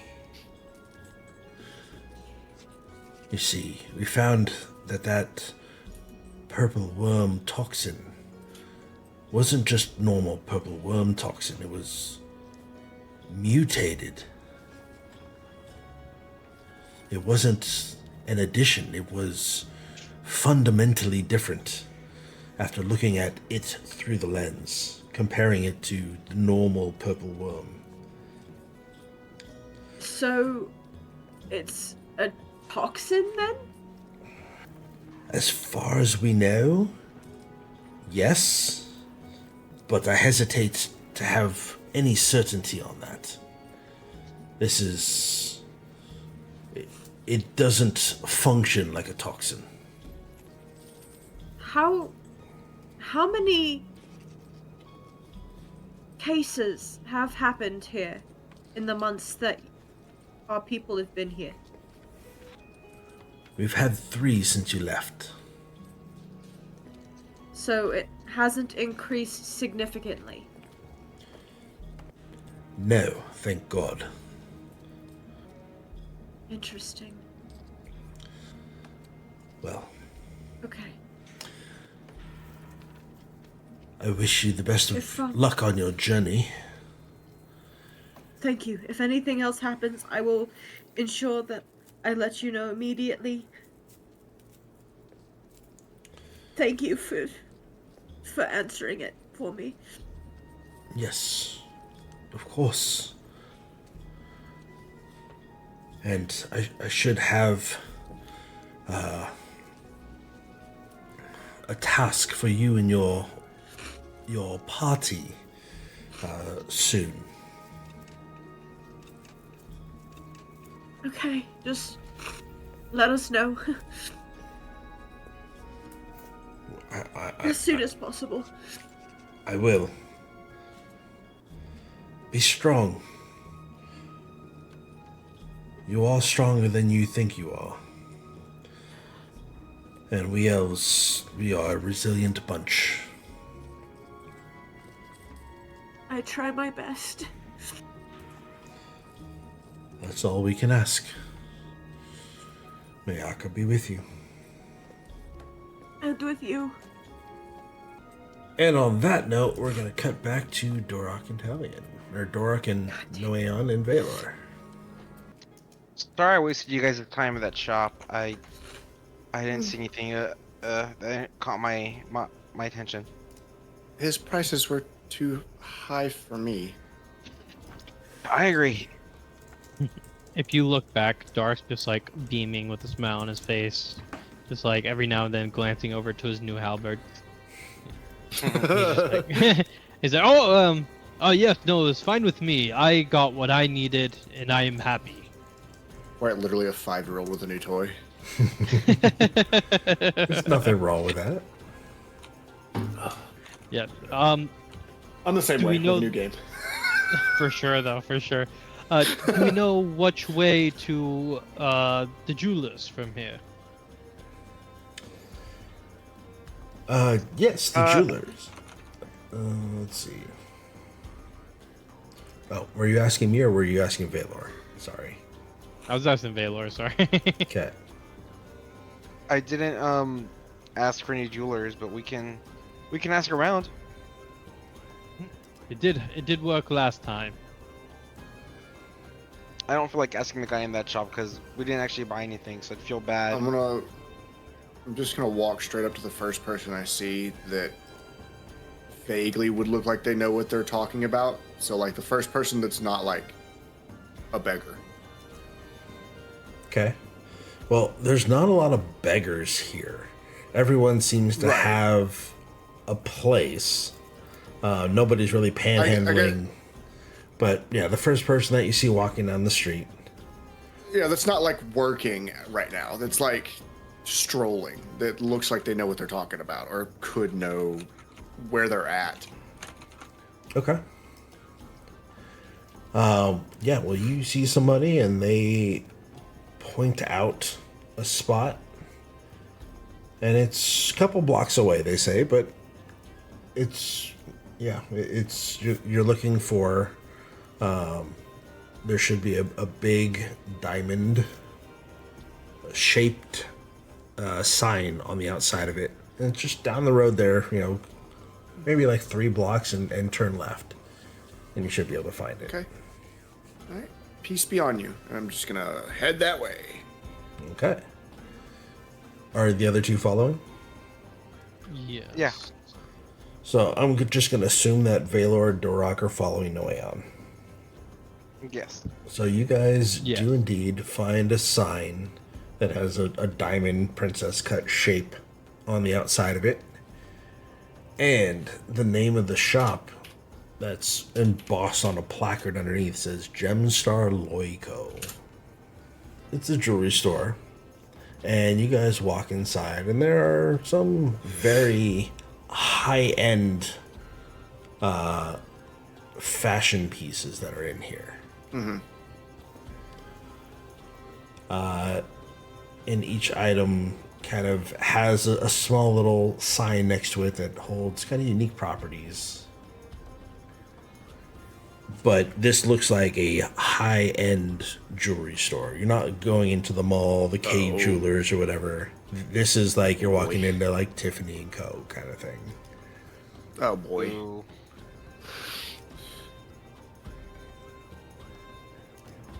This place seems interesting. It's shiny in here.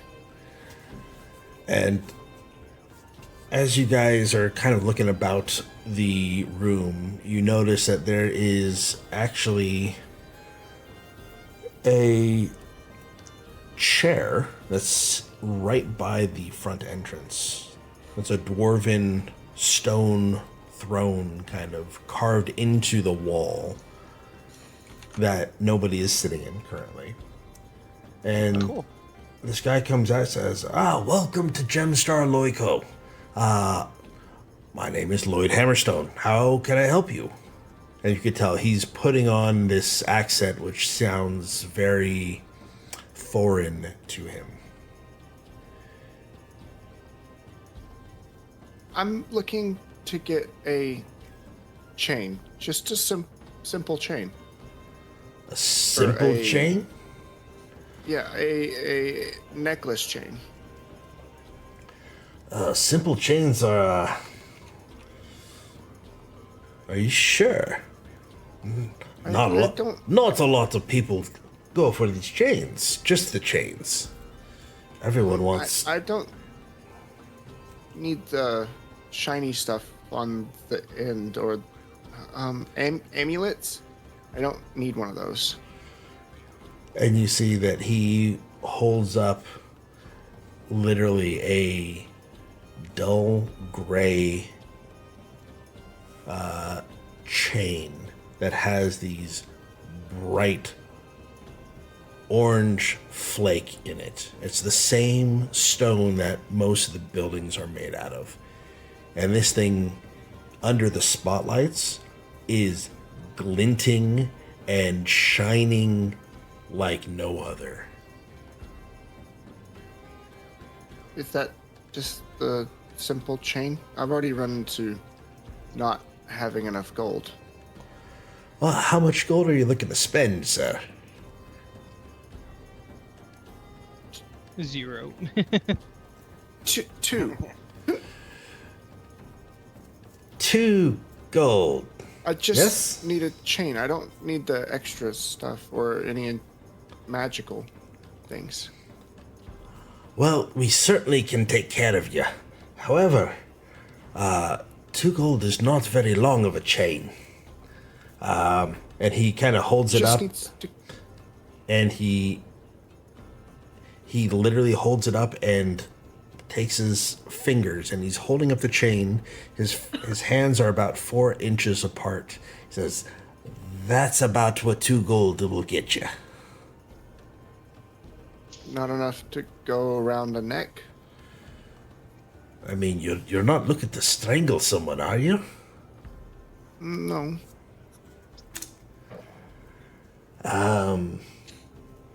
Let's see.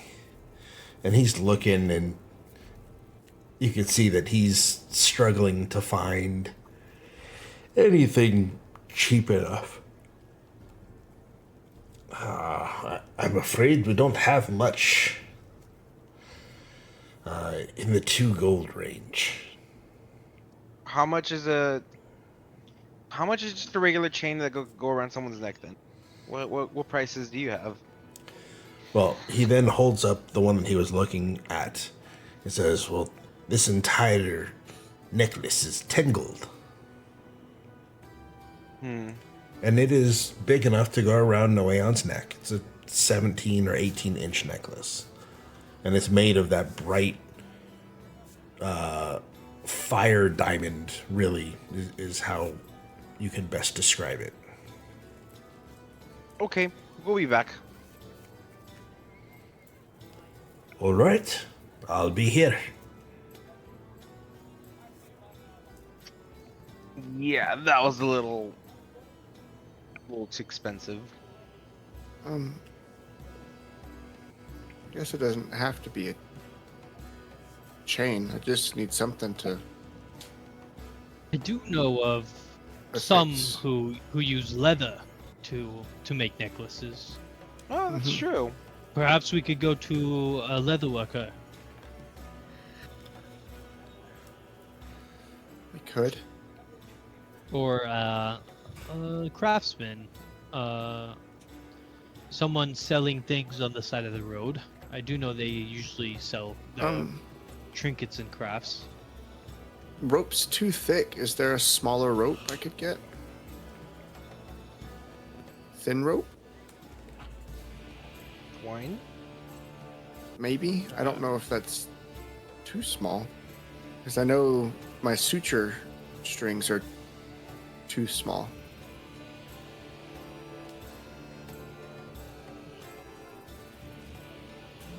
Well,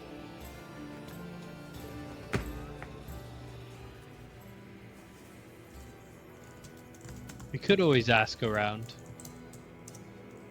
Do I see anyone near me? You see a couple people that are walking by. There's a elderly elf that is being helped, an elderly female elf who's being helped by a younger looking male elf.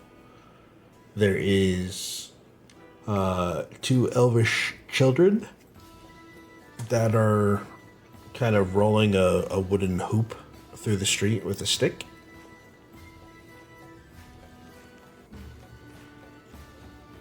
Okay, can I approach the elderly elf and the younger male elf? Yes. Dork's gonna go up to them and say, "Excuse me, Yes. sorry to bother you, but my friend here is looking for a place that sells a necklace of some sort, whether it be made of leather or of metal chain. Do you know of any sort of place like that here?" That isn't Gemstar Loco. Loco. Gemstar Gemstar Loico. Loico? That isn't extraordinarily expensive. We're on a budget, you see. Well, I mean, you can just do what my family has always done. And you see he pulls out a small, thin leather band that has, it's tied in the back. It's not a clasp. And it's got a symbol of Akka at the very end of it. I mean, something like this, you mean? Dork's gonna turn to Noeon.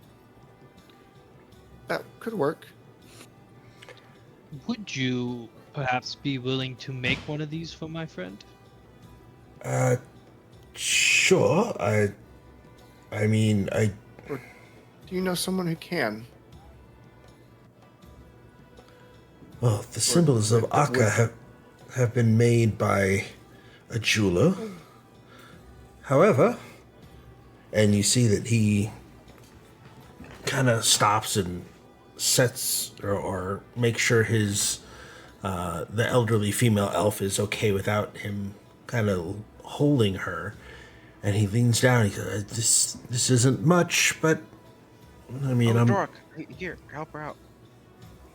Of course. I'm happy to." As you see him unstringing one of his boots,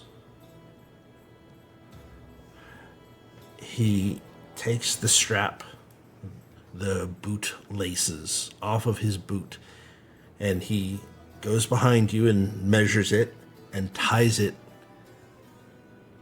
There you go. Oh, One necklace. A gift from me to does you. work. Thank you. You're welcome.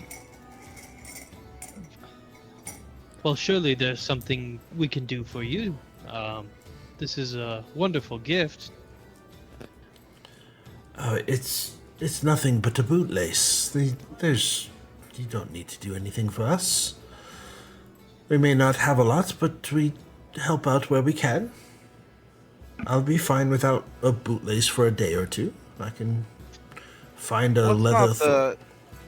It's not the value of the object, it's the intent. You went out of your way and got us a gift. We can't help but feel grateful. Well, your gratitude is enough for me.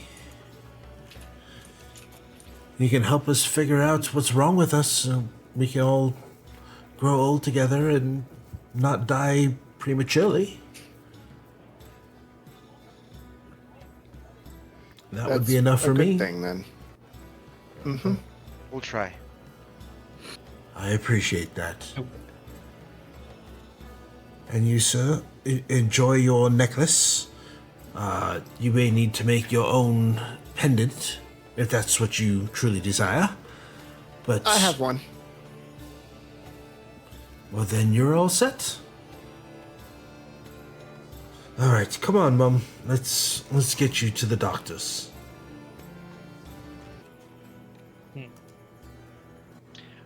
I feel compelled.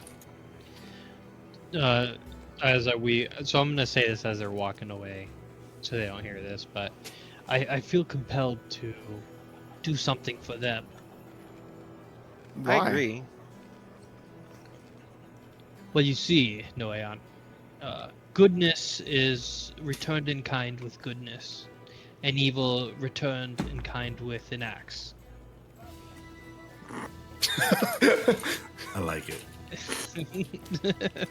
Hold on, I'm writing that down. I also wrote down what Valor said 2 seconds ago, so.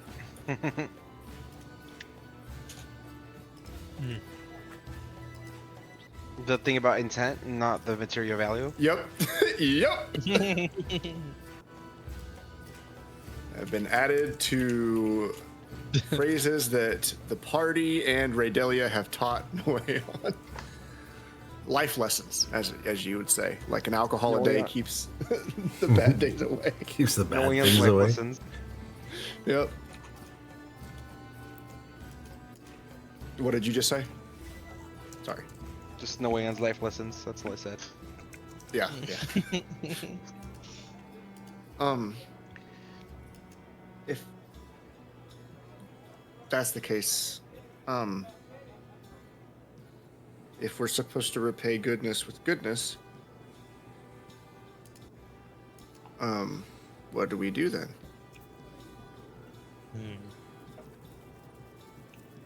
That is a good question. Baylor? All right. Well, No, what if we get him new boots? Hmm. Yes, that could fit very well. That, or perhaps pay Out for of the character? doctors for them. I was about to say out of character. Like, we don't have a fucking clue what size boots he has. This would be a whole thing. Well, we can get like Um, Well, think about leather boots, like the old like school like type of leather boots. You you you put them in water and they shrink. That's why they didn't come in different sizes. So you can buy like oversized leather boots and draw them in water, and they would shrink to the size. if we only need to do something good for them, I have an idea. Oh, Oh, How far away are they, Mindz? At this point, they have walked about half a block, maybe a full city block. Okay. Because Dorok get- specifically waited till they were out of earshot. Okay. Give me a second, and I'm gonna run after them. But I'm gonna get within like, like 30 feet of them, maybe. And you're sprinting? No, he's got an old lady with him. Like, I'm gonna catch up eventually. But I know, but are you just jogging? Are you quickly walking? Are Oh, you sprinting? Like, how are you approaching them? Or approaching the 30 Jogging. feet? Okay. Jogging. I'm not sprinting to like make a scene. Okay. Well, they hear the footsteps, and as you get about 45, maybe 30 feet, the gentleman helping his elderly elf turns around and looks at you. I'm gonna get a little closer then. Okay. She's elderly. Does she seem hurt or anything like that? No, she's not as spry as she once was. Okay. I'm gonna get close to them and kind of nod, and I'm going to close my eyes and say a very muttered prayer to Akka. Okay. As I don't know. It's very simple. I'm gonna cast Bless on them and hold concentration as they walk away. Okay. I don't think it actually has any like real effects because they're But- not in combat. and But it's I'd a like to think it cantrip, helps right? them. I like to think it. Yeah. Oh no, it's spell slot. it's a full spell. Okay. It's a level 1 spell. I'm gonna bless both of them so she can have an easier time getting home or wherever Okay. they're headed. Okay. Well, you certainly do that. Too bad I don't have a different spell prepped. Trying to think of what it is. I mean, too bad you don't have just like wish prepared, you know. yeah, honestly. You're like, here's 1,000,000 coins. I'm gonna bless them on their way home, with like a proper prayer to Akka and everything for it. It's kind of muttered under my breath, so they won't hear my exact words. Then as soon as I'm done, I'm gonna look up, give them the kind of not quite smile that Noeon always gives. Peace be on you. Turn around, beeline back to the others in like a fast walk. Okay.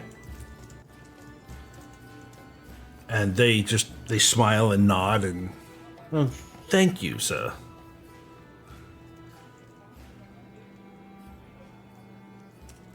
You said to pay goodness with goodness, right? Yes, yeah, that was that lovely. was good.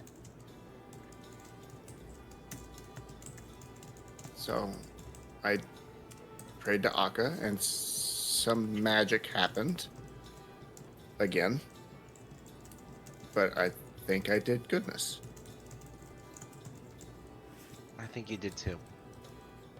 They You may did not notice good. it, but they'll definitely feel it. Should we? head on home? It's been a while. I'm assuming by this point, Mindz, it's like mid to late afternoon. Yes, it is. We've been walking around a lot. Mhm. Yeah. You've gone to a lot of different Perhaps we should shops. check up on Talian. For the sake of brevity, is there any way I can buy a quarterstaff without role-playing it? That way we don't have to spend like another 20 minutes. Yes, you absolutely can. And you're gonna find just a walking stick. I mean, you can go to a wood carver, or you can just ask. I just feel Talian. like really bad was wasting all that time on the rings and not buying anything. No, that's fine. Simple quarterstaff. I It's a mean, simple quarterstaff. yeah. But yeah, quarterstaff is exactly 2 silver pieces. So yeah. Wait, I'll hand that over and get a quarterstaff. Okay, so you grab a They quarterstaff. just cut off like the last 6 inches of the whip. I'm assuming it gets smaller as you get to the end point, It does. as the Look. whip normally would. Like the woodcarver just like looks him up and down and just like grabs a regular quarterstaff and just cuts it in half. Pretty much.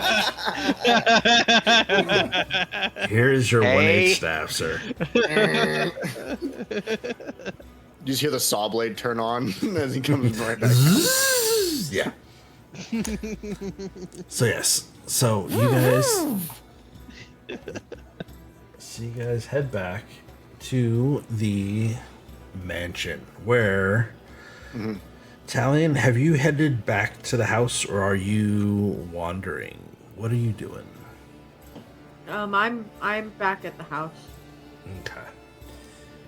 So I can only assume, and please correct me if I'm wrong, that Talian has gone back to the house and has just gone through the motions. Has gone up to his room, sat down, that same 1,000-yard stare that the gentleman earlier was giving.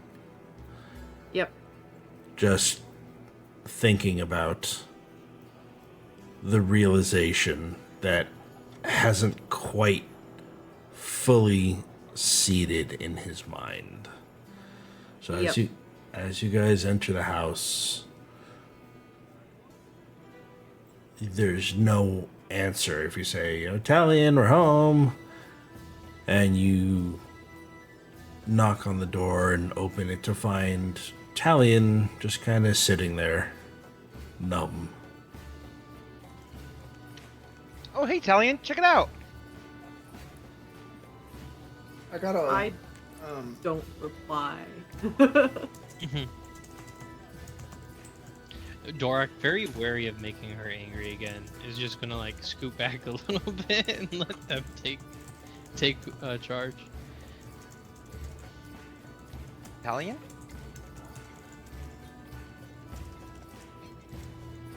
Huh?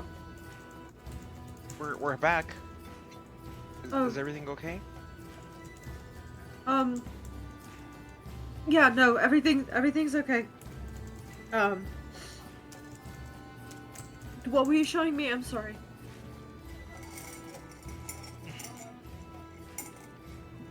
You Did somebody hurt you? No, I'm not hurt. It's Is it something else? and the silence is all the answer that they need.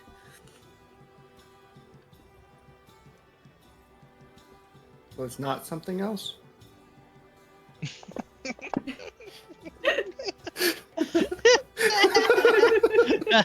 Alright, hold on. Dorak's good at these.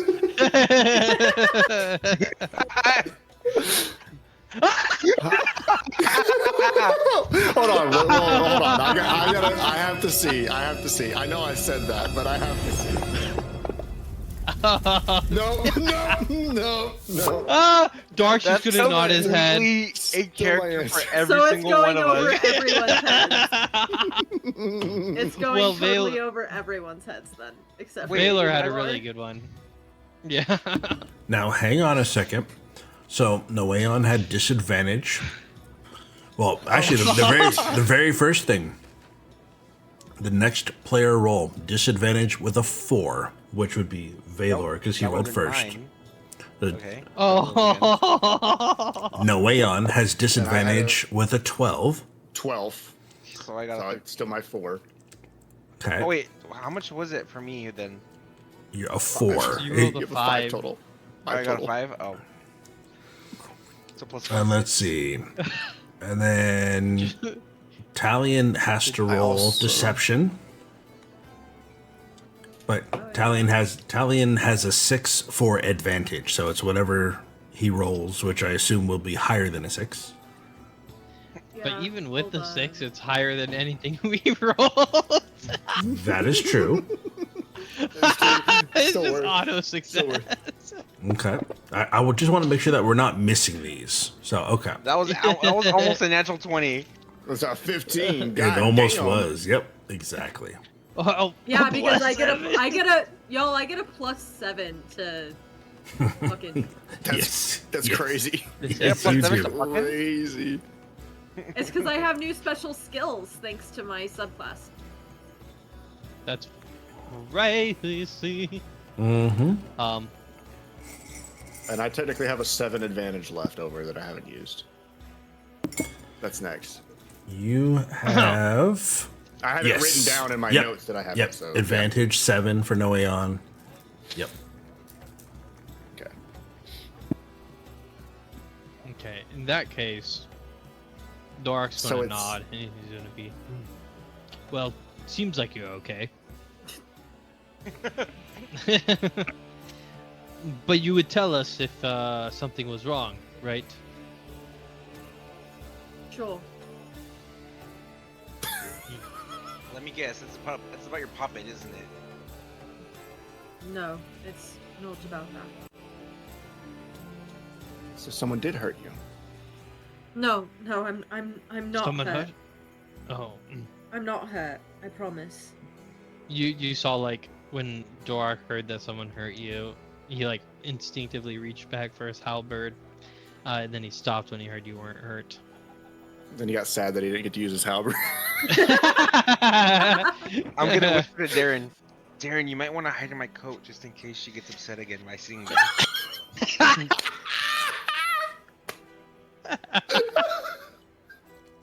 Yeah, lizard. Darren, So how quick, we killing hide. Darren? Oh man. Whee! Oh, I did need to ask, Talian. Yes. Since you're not busy and all, is there? You're good at looking for things. Is there a specific way to find someone when you don't know where they went? Sure how to answer that. DM, 'Cause I know, how do like, I answer that? I know where she was supposed to go, but I don't know how to find her from there. And I figure while we're waiting on Tube to get better, I can get a start.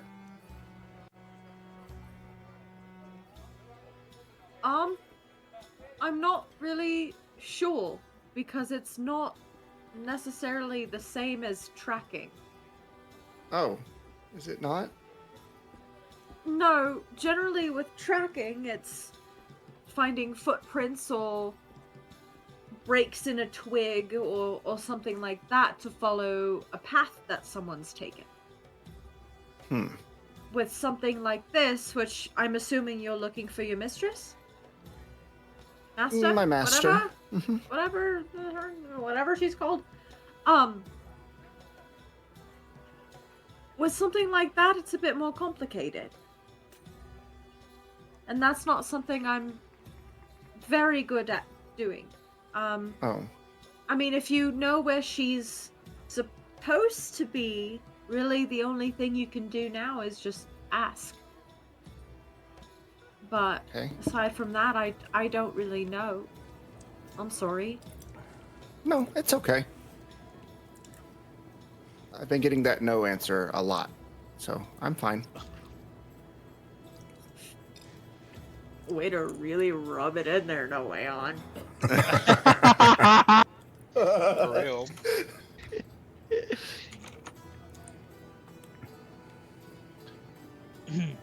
Someone will eventually say yes to you.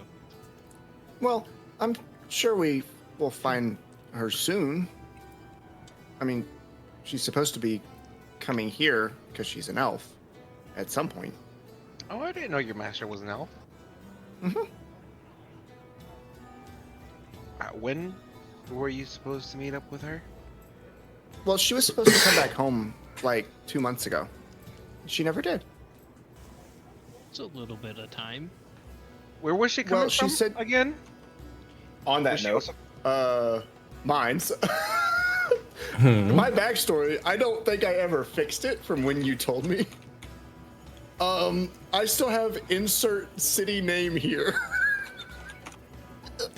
Where it says where she went. She was going to Dunburakrin. That's what it was, and I never hit save.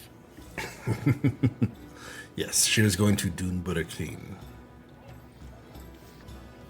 Do we know where that is on a map? No. Would I know? No. Okay. Yeah, Doric definitely doesn't know. Just tell you that. I think I've mentioned this at some point. I think so too. So, what's our next step from here? Should we see the queen and see, like, if she needs any other materials? Ooh, maybe we should check on how the Orenthal shard is going. See if she's made any progress with that. Yes, the oregano bomb. Valor, me and Yes. you've already seen through the shard. We know they've already done it. Yeah. So, But they were still trying to We figure looked at out Tube. what was causing the whole thing. Because you saw what it did to Tube, not what it's done to elves. Right. Talian has seen what it does to elves. But y'all don't know that. Or what it shows on elves. Yes, correct. It does seem like the next step. I'm just trying to figure out what to do next to help these guys. I don't know how else we can help them right now. Well, didn't she say we would have something to do soon? Because there was a couple things they needed when they first sent us to grab the shard. Did they? Mm-hmm. I remember her saying there were a couple things, but the most important at the time was to grab that, because it's a lens. It lets them see things. Like what we saw on Tupe. Perhaps we should ask if she needs anything else in the meantime. Not the knocking. Did someone play that, or was that in the audio? Hello? Hello? Is anyone here? Oh, everybody's hello. there. You hear a noise from downstairs. Anyways, I think we should go check out the door. See who our first guest is. Head down. I'm just here to let you know you have been summoned. Lady Tsar would like to speak with you now, if you have the time, of course. Oh, would you look at that? Speak of the devil? Who's that? Excuse me? She's not the devil. Ah, no, it's an expression. What does it mean? It's like, It means you know, when you speak of someone, and then next thing you know, boom, they're there, or they need you. Like in this instance. But why is it a devil? Doric's gonna look over to Valor. Why is it a but devil? because of wait, what is it? Do you guys hear that? Breaking down stereotypes. Hear what? I don't know. Last night I heard like this guy in the cart yelling something about a lizard. It's an Anyways, English, should we go? by the way, out of character, it's an English proverb that speak of the devil and he shall appear. And he shall doth appear. appear. Yes. Mm-hmm. Mm-hmm. I'm playing deliberately obtuse, trying to trip him up. Yep. I also know like devils are a thing in D&D, so I was like, oh, Yes. maybe there's something else in here. So Devils. Yep. Yes, she shall be waiting your appearance at the Citadel. Please come as soon as you possibly can. Thank you very much. Yes, so let us go. Okay. Yeah, we'll gather our stuff and go. All right, so you guys are all heading to the Citadel? Mm-hmm. Okay, let's pull the Citadel up.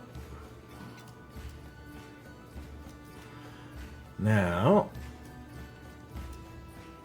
we're going to do this. Go ahead and drag your tokens onto the thing. It really doesn't make a difference, but Talian is already there. So, let's do this.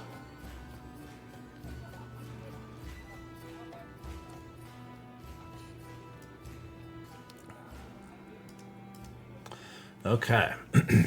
So Tsara sees you walk in and says, "Oh, you came promptly. That's awesome.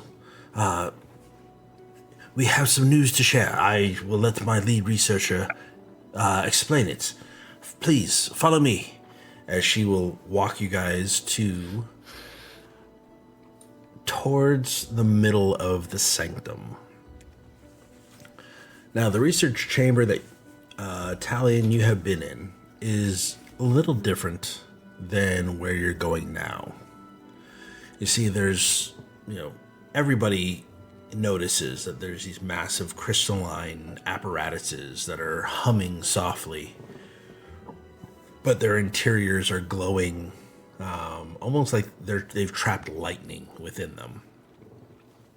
You've got your thin copper conduits, the arcane kind of glassware and lenses that are arcing electricity from one side to the next. But as you guys are walking down these giant atriums and foyers and hallways, you eventually reach a room. And the room is similar to the testing laboratory that you saw Tube in. And where is it? We're gonna go with this one, I think. So at the center of the chamber, Tessara and her lead researcher both kind of walk to stand next to this rotating Orenthal shard that is no longer attached to the articulating arm, but now it's kind of suspended in this floating apparatus. And it's pulsing slowly, kind of like a very small heartbeat. The Orenthal reacted the moment Talian entered the chamber. We initially believed the fungal plague was biological, then magical. is that the first mention of the name fungal plague? Yes. We thought it was a plague. Then we thought it was magic. And eventually we settled on it being extraplanar. We were wrong on all three accounts. The lead researcher steps forward and she looks directly at Talian. It is resonant. One of the assistants comes up and unfurls this scroll on this kind of bench or examination table. And you can see that it looks like branching strands of a nervous system beneath kind of roots and soil. The fungus, and it is a fungus, is not the source of the anomaly. It is the conduit. Somebody in the back is rotating the Orenthal shard a little bit, and there's light coming through it that actually is following the root system on this scroll. As it's rotating, the tendrils of light are actually running, and they're tracing almost this exact root system. And Tisara speaks up. When elves enter a trance, their minds descend into a naturally receptive state. Normally, this creates emotional equilibrium through meditative neural cycling. She pauses for a second. The scission damaged that process. Now, for anyone who has not heard the stories of the scission, there was a cataclysmic event that happened 4,000 years ago. I'm sure most of you have heard some sort of a story about the changing of the world, a day of reckoning, when the entire planet shook in anger or broke down due to deterioration. There's all sorts of different stories and rumors. Noeon, you know hardly anything about this. Decision is just complete gibberish to you. But to Talian, Talian knows that there was a cataclysm that happened. The world almost ceased to exist. Dorok, you have heard stories of the earth, Mother Earth, and the stone being so angry it would crack and break and just be jostled in anger. Valor, you know the same story as Dorok, but a little bit to a lesser extent. You all know that it is called decision, no matter who's telling the story, but they all have different reasonings behind it. And everybody that had been talking and whispering and whatnot kind of stops. So the only thing that's left is the faint hum of the machinery. During the severance, the collision between divine force and the shield of the colossi of the planet ruptured more than the world's crust. It fractured boundaries between the planes in the ways we still do not fully understand. You see, the Feywild amplifies emotion. The Shadowfell suppresses it. The material plane stabilizes the two. And she points towards the growth of fungus on the sketches, where the corruption and the fungal matter is. This organism appears to have evolved where all three energies bled together beneath Tyvus. She folds her hands behind her back. Elves are uniquely vulnerable because their trance state exposes the mind of those resonant frequencies repeatedly over centuries. You said repeatedly over centuries? Yes. Wait, how? But Talian, how old are you? How old am I? Fuck, I forgot. Hold on. You're somewhere in your late 60s, early 70s. That's right. That's right. That's right. So I'm still basically a child. Yes. That doesn't make sense. If this is something that afflicts elves over centuries... Oh, never mind. I don't know about that. Never mind. I don't know about that. Sorry, continue. So, and the researcher is just kind of looking over at the scroll. And she goes, unfortunately, that is the depth of our knowledge as to what could possibly be the problem. So you do not know how to kill this fungus. Oh, the fungus isn't the issue. The fungus is the conduit. It's not the source of the problem. But if you break the conduit, do we not buy time to fix Doesn't the it- greater problem? Breaking the fungus doesn't necessarily do anything. We can stop the fungus, but that doesn't seem to stop anything else from happening. You see, the fungus starts by growing underneath the skin, along the nervous system, just underneath, and it builds up. And she holds up a piece of skin of something. It looks like it's like a pig belly, you know, like a slab of bacon, but uncut. She holds that up, and then she sticks her hands underneath and starts pushing up gently, so you can see small indentations that are sticking up out of the top of the skin from her fingers pushing up from underneath. She goes, the fungus grows, and those bumps, and she's looking at you, Talian, those bumps that we felt are actually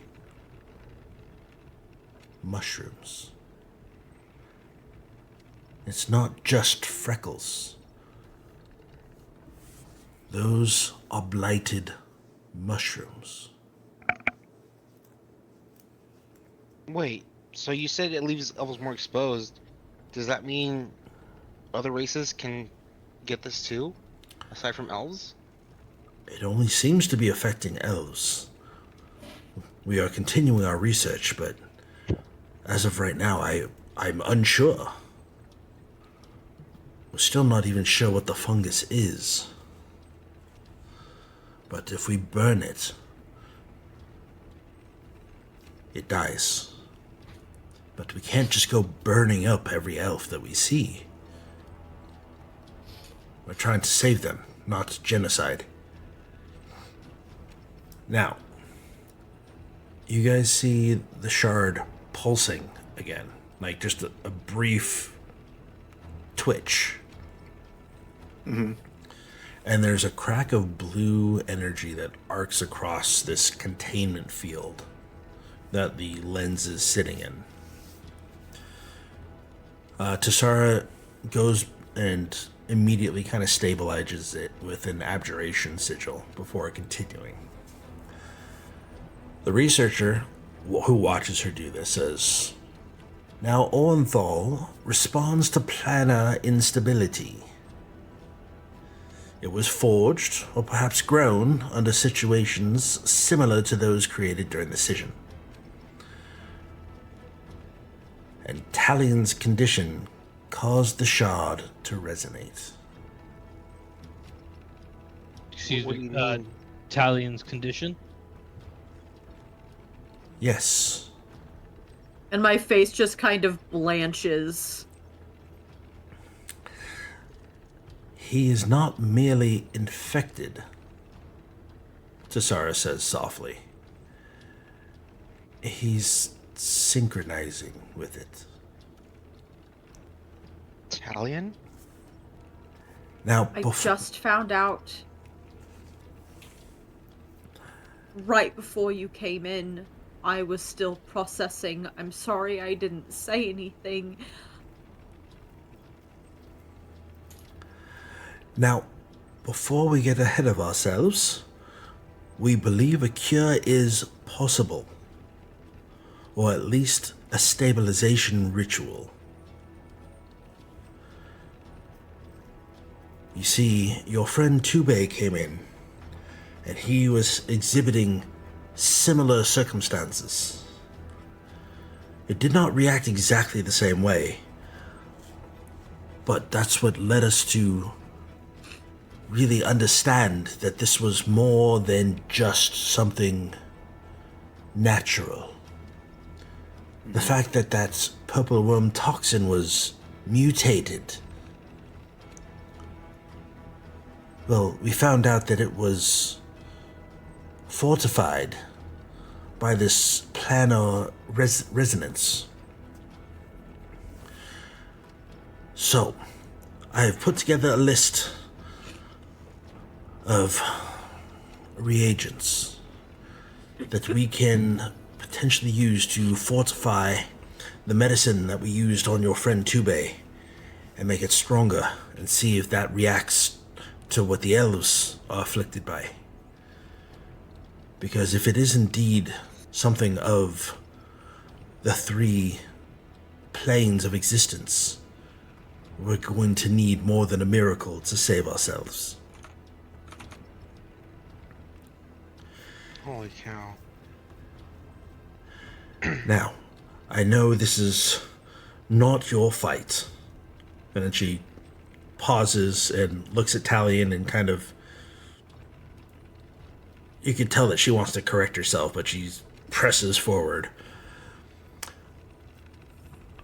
I'm afraid we really need your help more than ever now. If you could find and try and return these items, I believe that we can really make an effort to finding a cure for what's killing us. What do you need? And on this parchment, there's a couple things. A sky scale fruit, a mermaid's tear, and there are 2 flowers that I still need to come up with the name for, so I apologize. But one flower, she states, needs to be kept alive and brought back from its native spot. The other one is a rare flower that's only found in places where the veil between the realms is thin. Its petals shimmer with an ethereal glow, and are said to contain traces of pure magic. And the final thing, or the other one, is it's not sap. It's actually a pot of honey. Anything specific about this honey? Yes. I just wanted to kind of go down the list to tell you what's on the list first before I go into the details, in case you wanted specifics on something first. So, the very first thing on the list is the mermaid's tear. She goes, unfortunately, mermaids are very rare on the planet. I've only heard of one being found in existence. But somehow, we have had a mermaid's tear in Tivakris. We no longer have that. It was damaged in the move, unfortunately. So, the mermaid's tear, the only mermaid I know of that I've ever heard of in existence, is in a lake where the giant tree grows underwater. The second thing on the list is the sky scale fruit. Sky scale is a nectar fruit, vibrant, translucent fruit that resembles a growing opal. I know it's on the other side of the planet, in some sort of jungle. I don't know much else about it aside from we only had a limited amount when I became lead researcher. I believe I heard the word savage used when people were talking about it. The third Okay.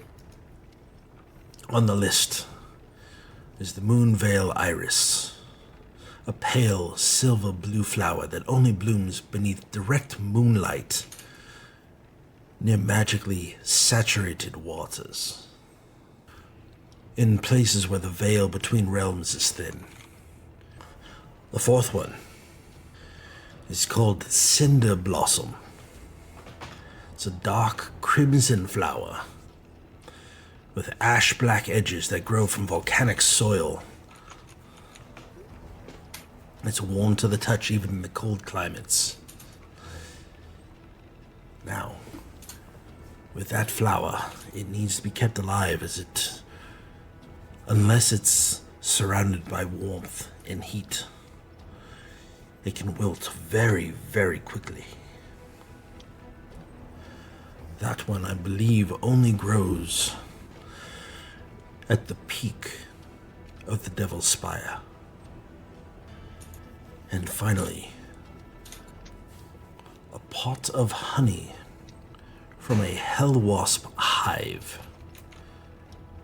The hell wasps make their hives inside the Blackwood Forest. Only the bravest of our warriors go there. And it's not very often that they even return. I've cautioned you against traveling there sooner versus later.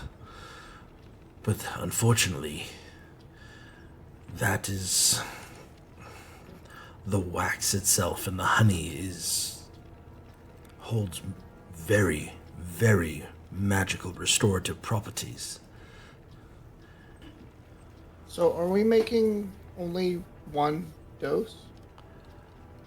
No. Or what are we... Would this help you make many? This would help us build the foundation of what should hopefully be able to cure the entire species. What would you say is easiest to get first? I have no idea. I am not the one going out and grabbing these things. I believe the pot of wax and the honey would probably be the most difficult, though. I mean, they are called a hell wasp for a reason. But yes, I fear we don't have much time, but that is my best estimation as to how we can efficiently try to identify and combat exactly what is going on. Do you perhaps have maps of the places where these things can be found? Oh, if only. You see, all of our maps are left in Tivakris, and we unfortunately cannot return there to obtain them. The dwarfs left no maps that you have found? The dwarves have only kept maps of the underground and the local regions. Would you happen to know if any of these places are near Doomburakeen? Or if it's on the way? Doomburakeen.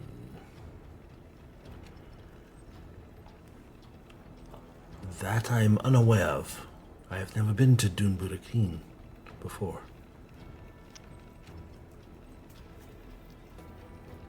Any other questions?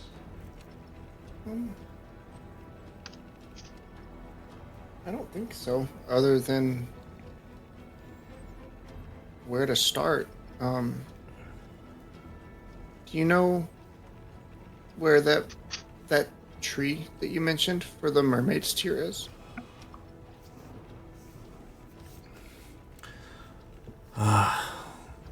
There's only, if I recall, there's only 2 lakes big enough to house a tree of that size. One is in Eleona, but I don't know of any trees growing under the water. The other one is Lake Isonia. It's on the eastern North continent. Perhaps with this limited amount of time that we have, you could arrange for us to have some sort of transport so we can begin our journey. They can't leave. No, but they can arrange maybe horses for us? A cart? That's exactly what I was thinking. We're going out to help them. Well, we'll have to get on the ocean again and leave them behind. Or can we take them on a boat? Depends on the size of the boat, I would think. Might cost extra, but it might save us money in the long run. Do you guys have a ship? A ship? No. We had a ship. We had several ships in Tivakris. But unfortunately, we are unable to dock the ships here in Endarfindal. Tivaklis. Is anyone there on Tivaklis right now? Or has the whole island been evacuated? No, that's where... and you see that her emotions drop. She goes, that's where Iona and the residents of Endarfindal are currently relocated to. I see. Iona. Did you say Iona? Yes, she did. Out of character, I remember that name. I would hope And so. y'all should too, because y'all read about her in the notes when you guys were going through the archives. It sounded familiar. What was the name again? Iona. I-O-N-A. Ooh, that's an old archive. Hold on. Session 3. Okay. Was the governess after 4 generations of her family, after her mother disappeared and her father passed away. She became the governor at a very young age. That's all I have. Wasn't she the governor of this dwarven city? Mm-hmm. Yes.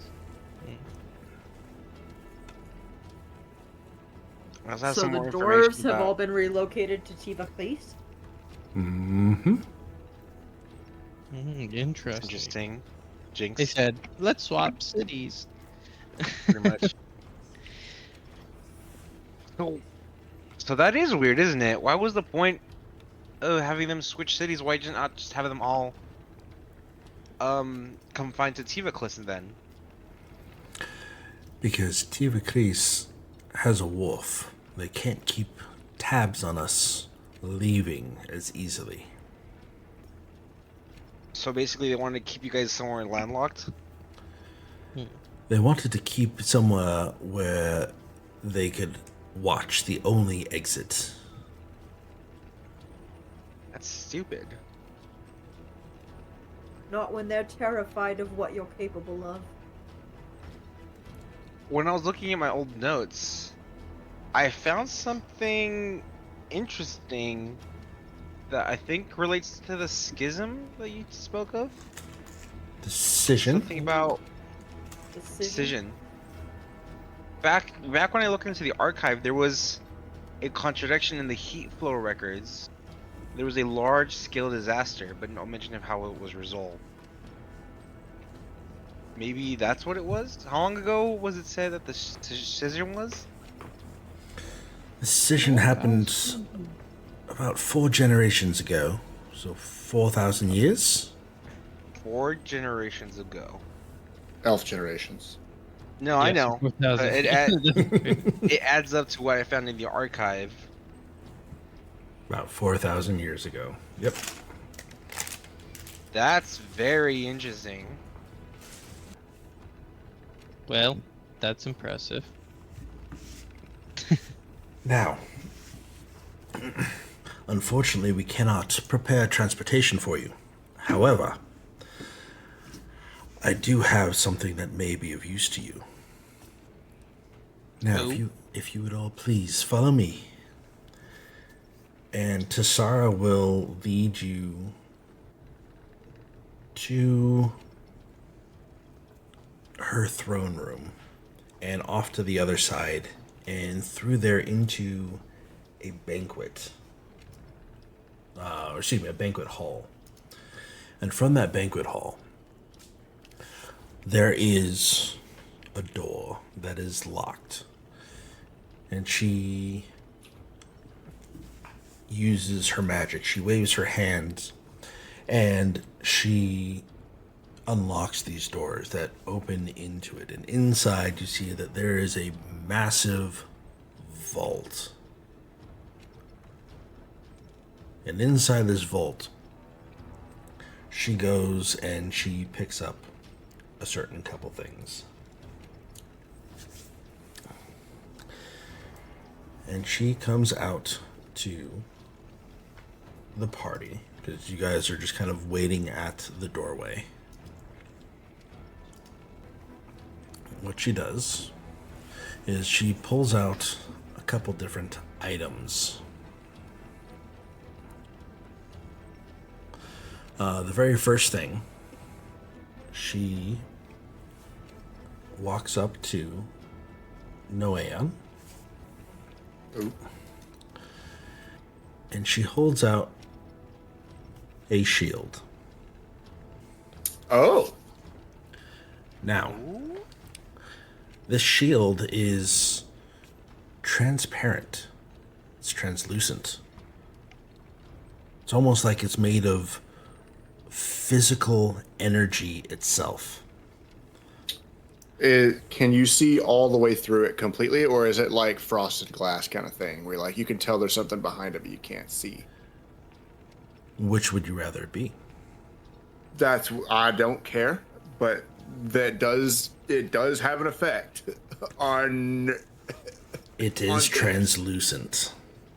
You can see all the way through it. It looks like clear tinted glass, like a blue tinted glass. But as she reaches out, she looks at you and she holds this out, and right as you're about to grab the edge of the shield, it disappears. She's holding out a bracer. And this bracer has an activation button that literally will activate it as a shield, which you can do as a bonus action. So you can potentially use two-handed weapons or like a staff and an arcane focus. And as a bonus action or as a reaction, I'm not sure yet which one I'm going to allow, you'll be able to activate it as a shield.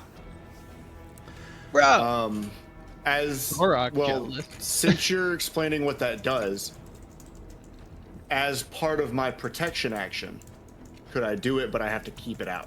Like, I can't just undo it next turn or whatever. So you're saying if you activate it, can you activate as a it reaction? As a reaction? I cannot undo it. Yeah, I can't undo it. Obviously. I think if we're using 2024 rules, would that be considered like a weapon interaction that you can do as part of your attack action? The idea is my character has a reaction because of the feat I picked up, or not the fighting style I picked up, where I can reaction throw my shield up in front of someone else. I'm gonna say that if it's going to be a reaction, and we're going to allow you to do that as part of that reaction, then it's going to be like a once per day thing. Okay. Versus... That's fine. If it's not part of a reaction, if it's a bonus action, which I personally prefer, I'd say as a bonus action, you can pop it open, and then when you're done, you can just pop it closed. But this way, you can still have a two-handed thing and still pop it open, because it's a buckler. It's a bespoke buckler is really what it is. And I think the ability to use your two hands while still having a shield, I think that alone is worth the fact that you can pop it open and pop it closed. I think it's going to be separate from the reaction. So you either have to prepare by having the bonus action done first and then using your reaction to get that extra +2 bonus. So I'm going to rule it as that. So it's a bonus action Bonus action only. to pop That's it open, fine. to close it. And if it's open during your reaction, then your reaction, I mean, it helps.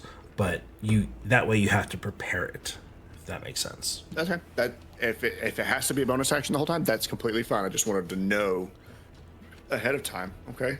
Okay. I'm gonna very kind of slowly reach for the bracer as it kind of pulled away from me to begin with. Well, it closed so she could hand you the bracer itself.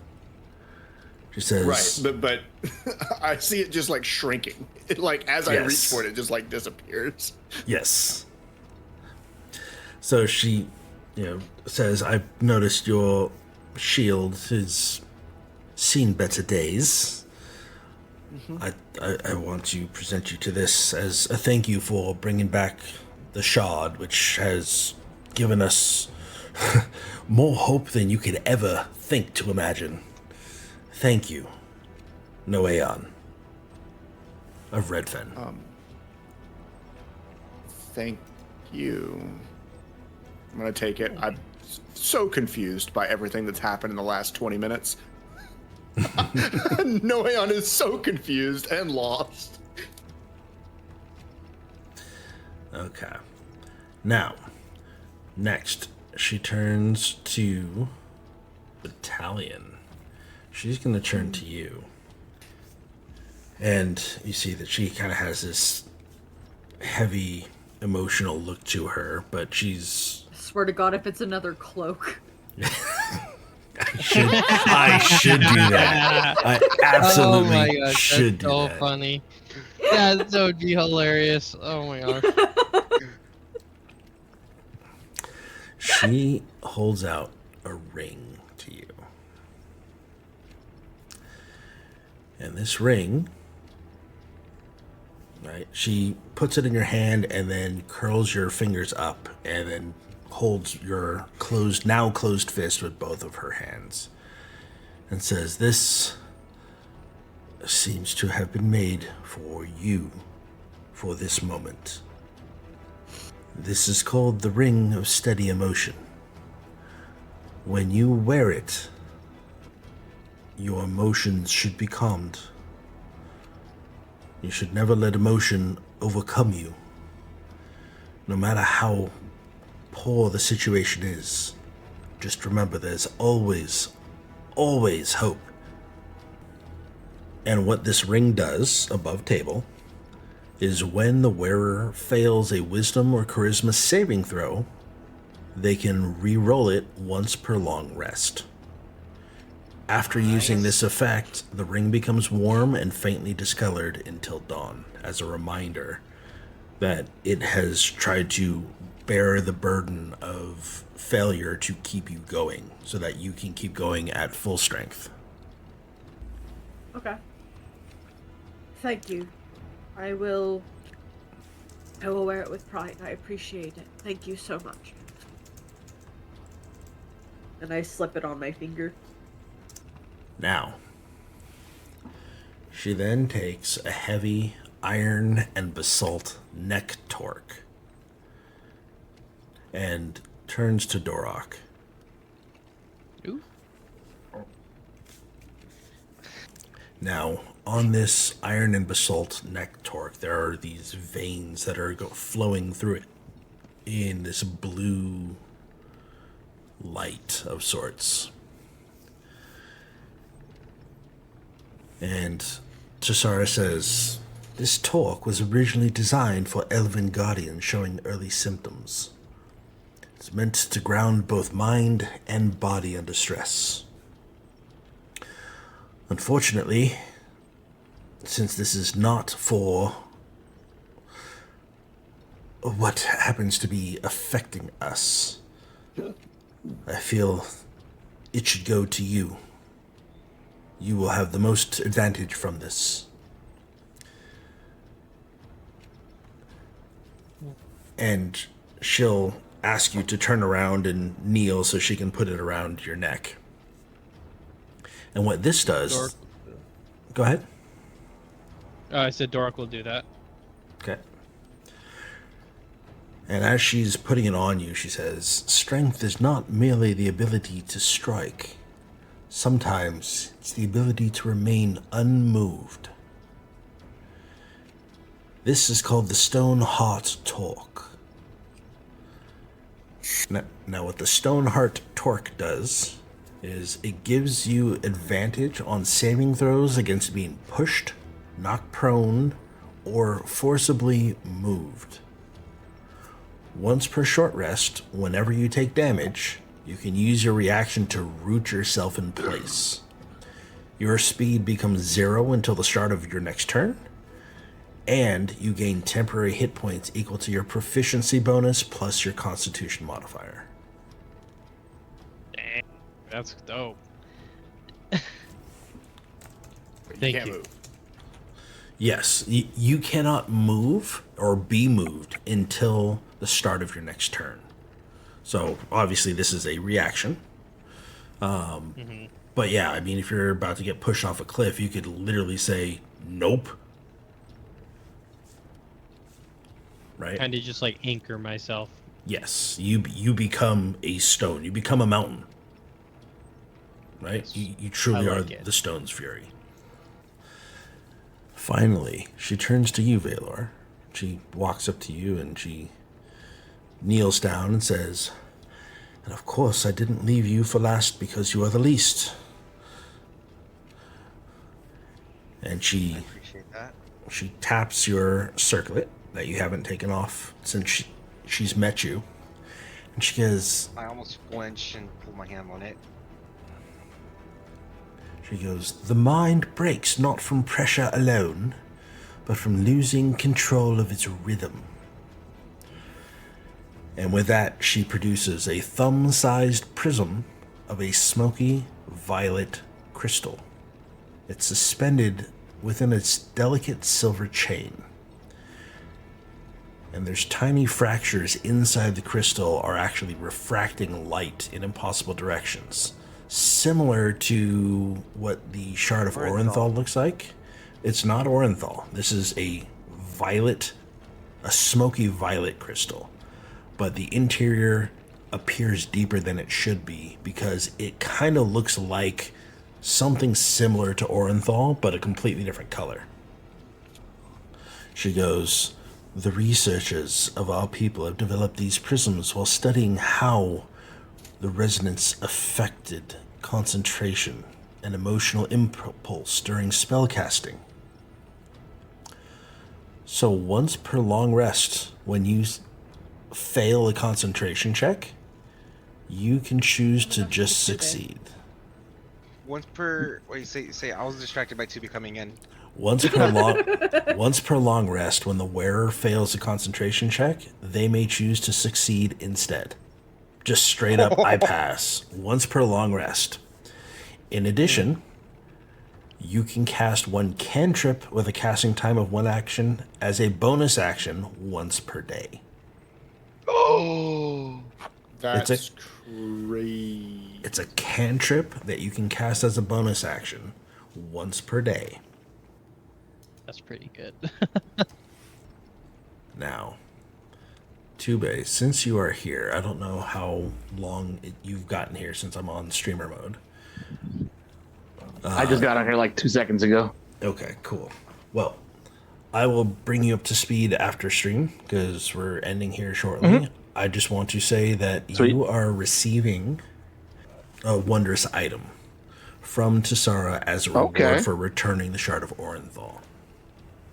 Okay.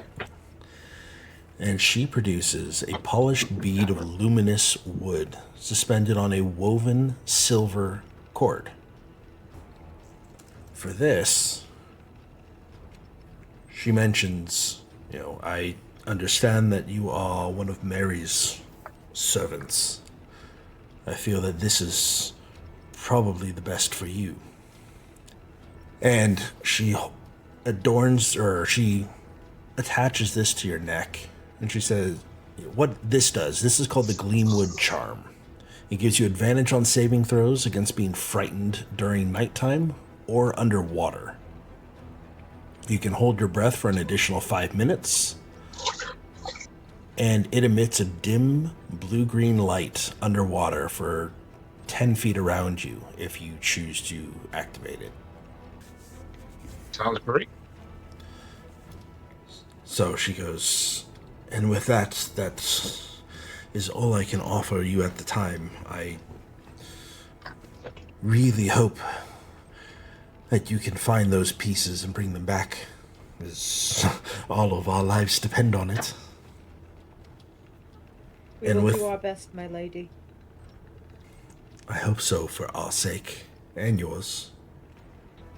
On that note, she's then going to exit the vault, close the door, and, whisper a couple lines, and you just hear these doors locking. And they shut tight. This is a dwarven vault that has been commandeered. It has been taken over by the new residents, which are the elves, and Tassara is using this as her vault. Are you guys heading out? Are you going to sleep for the night? What is the Sleep plan? for the night. I think we should sleep for the night and set off first thing. Talian, make sure you actually sleep and don't meditate. Yeah. Okay, so everyone's gonna sleep? Yeah. Yes. Okay. Sounds good to me. Well then, you all sleep, and I will be giving Ernwig a wondrous item as well. I'm just not going to do so on stream. But you all wake up in the morning. And Talian, you notice that on the floor around your bed, there is a couple different mushrooms that have sprouted up from the stone overnight.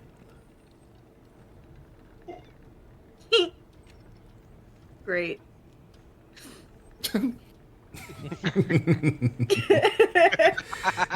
Now you see why I thought that was perfect.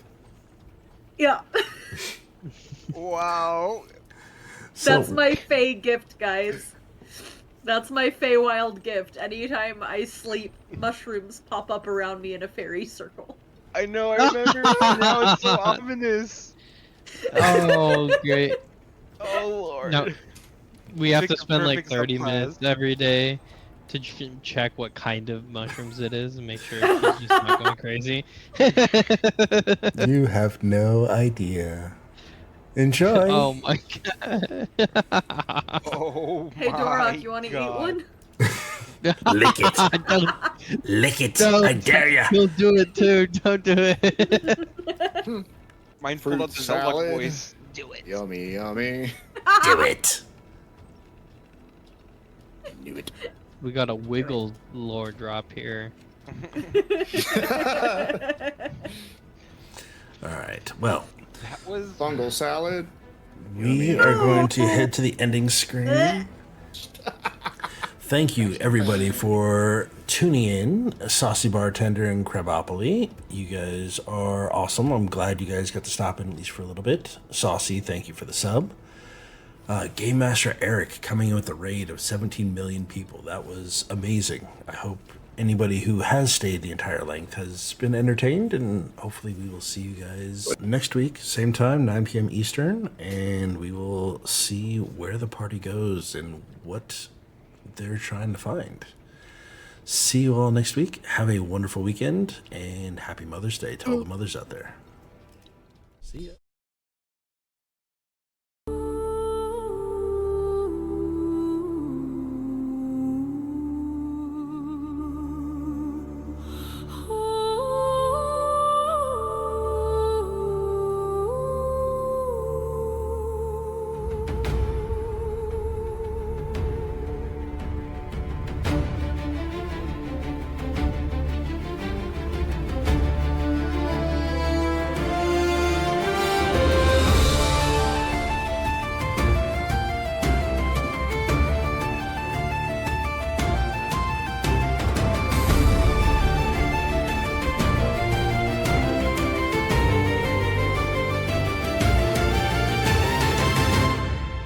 whisperer's word, we take the road, bearing questions, not the code. We search the groves, the stone, the stream, for signs half seen, for broken dreams. The land remembers what we do not. Scars still burn where the cision wrought. Old seams breathe where worlds once tore, and leave behind what was not before.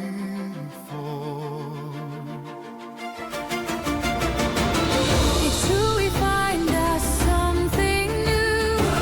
Each trial bends what we thought true. Not knowing yet what it must be cured, only knowing it must be endured. So side by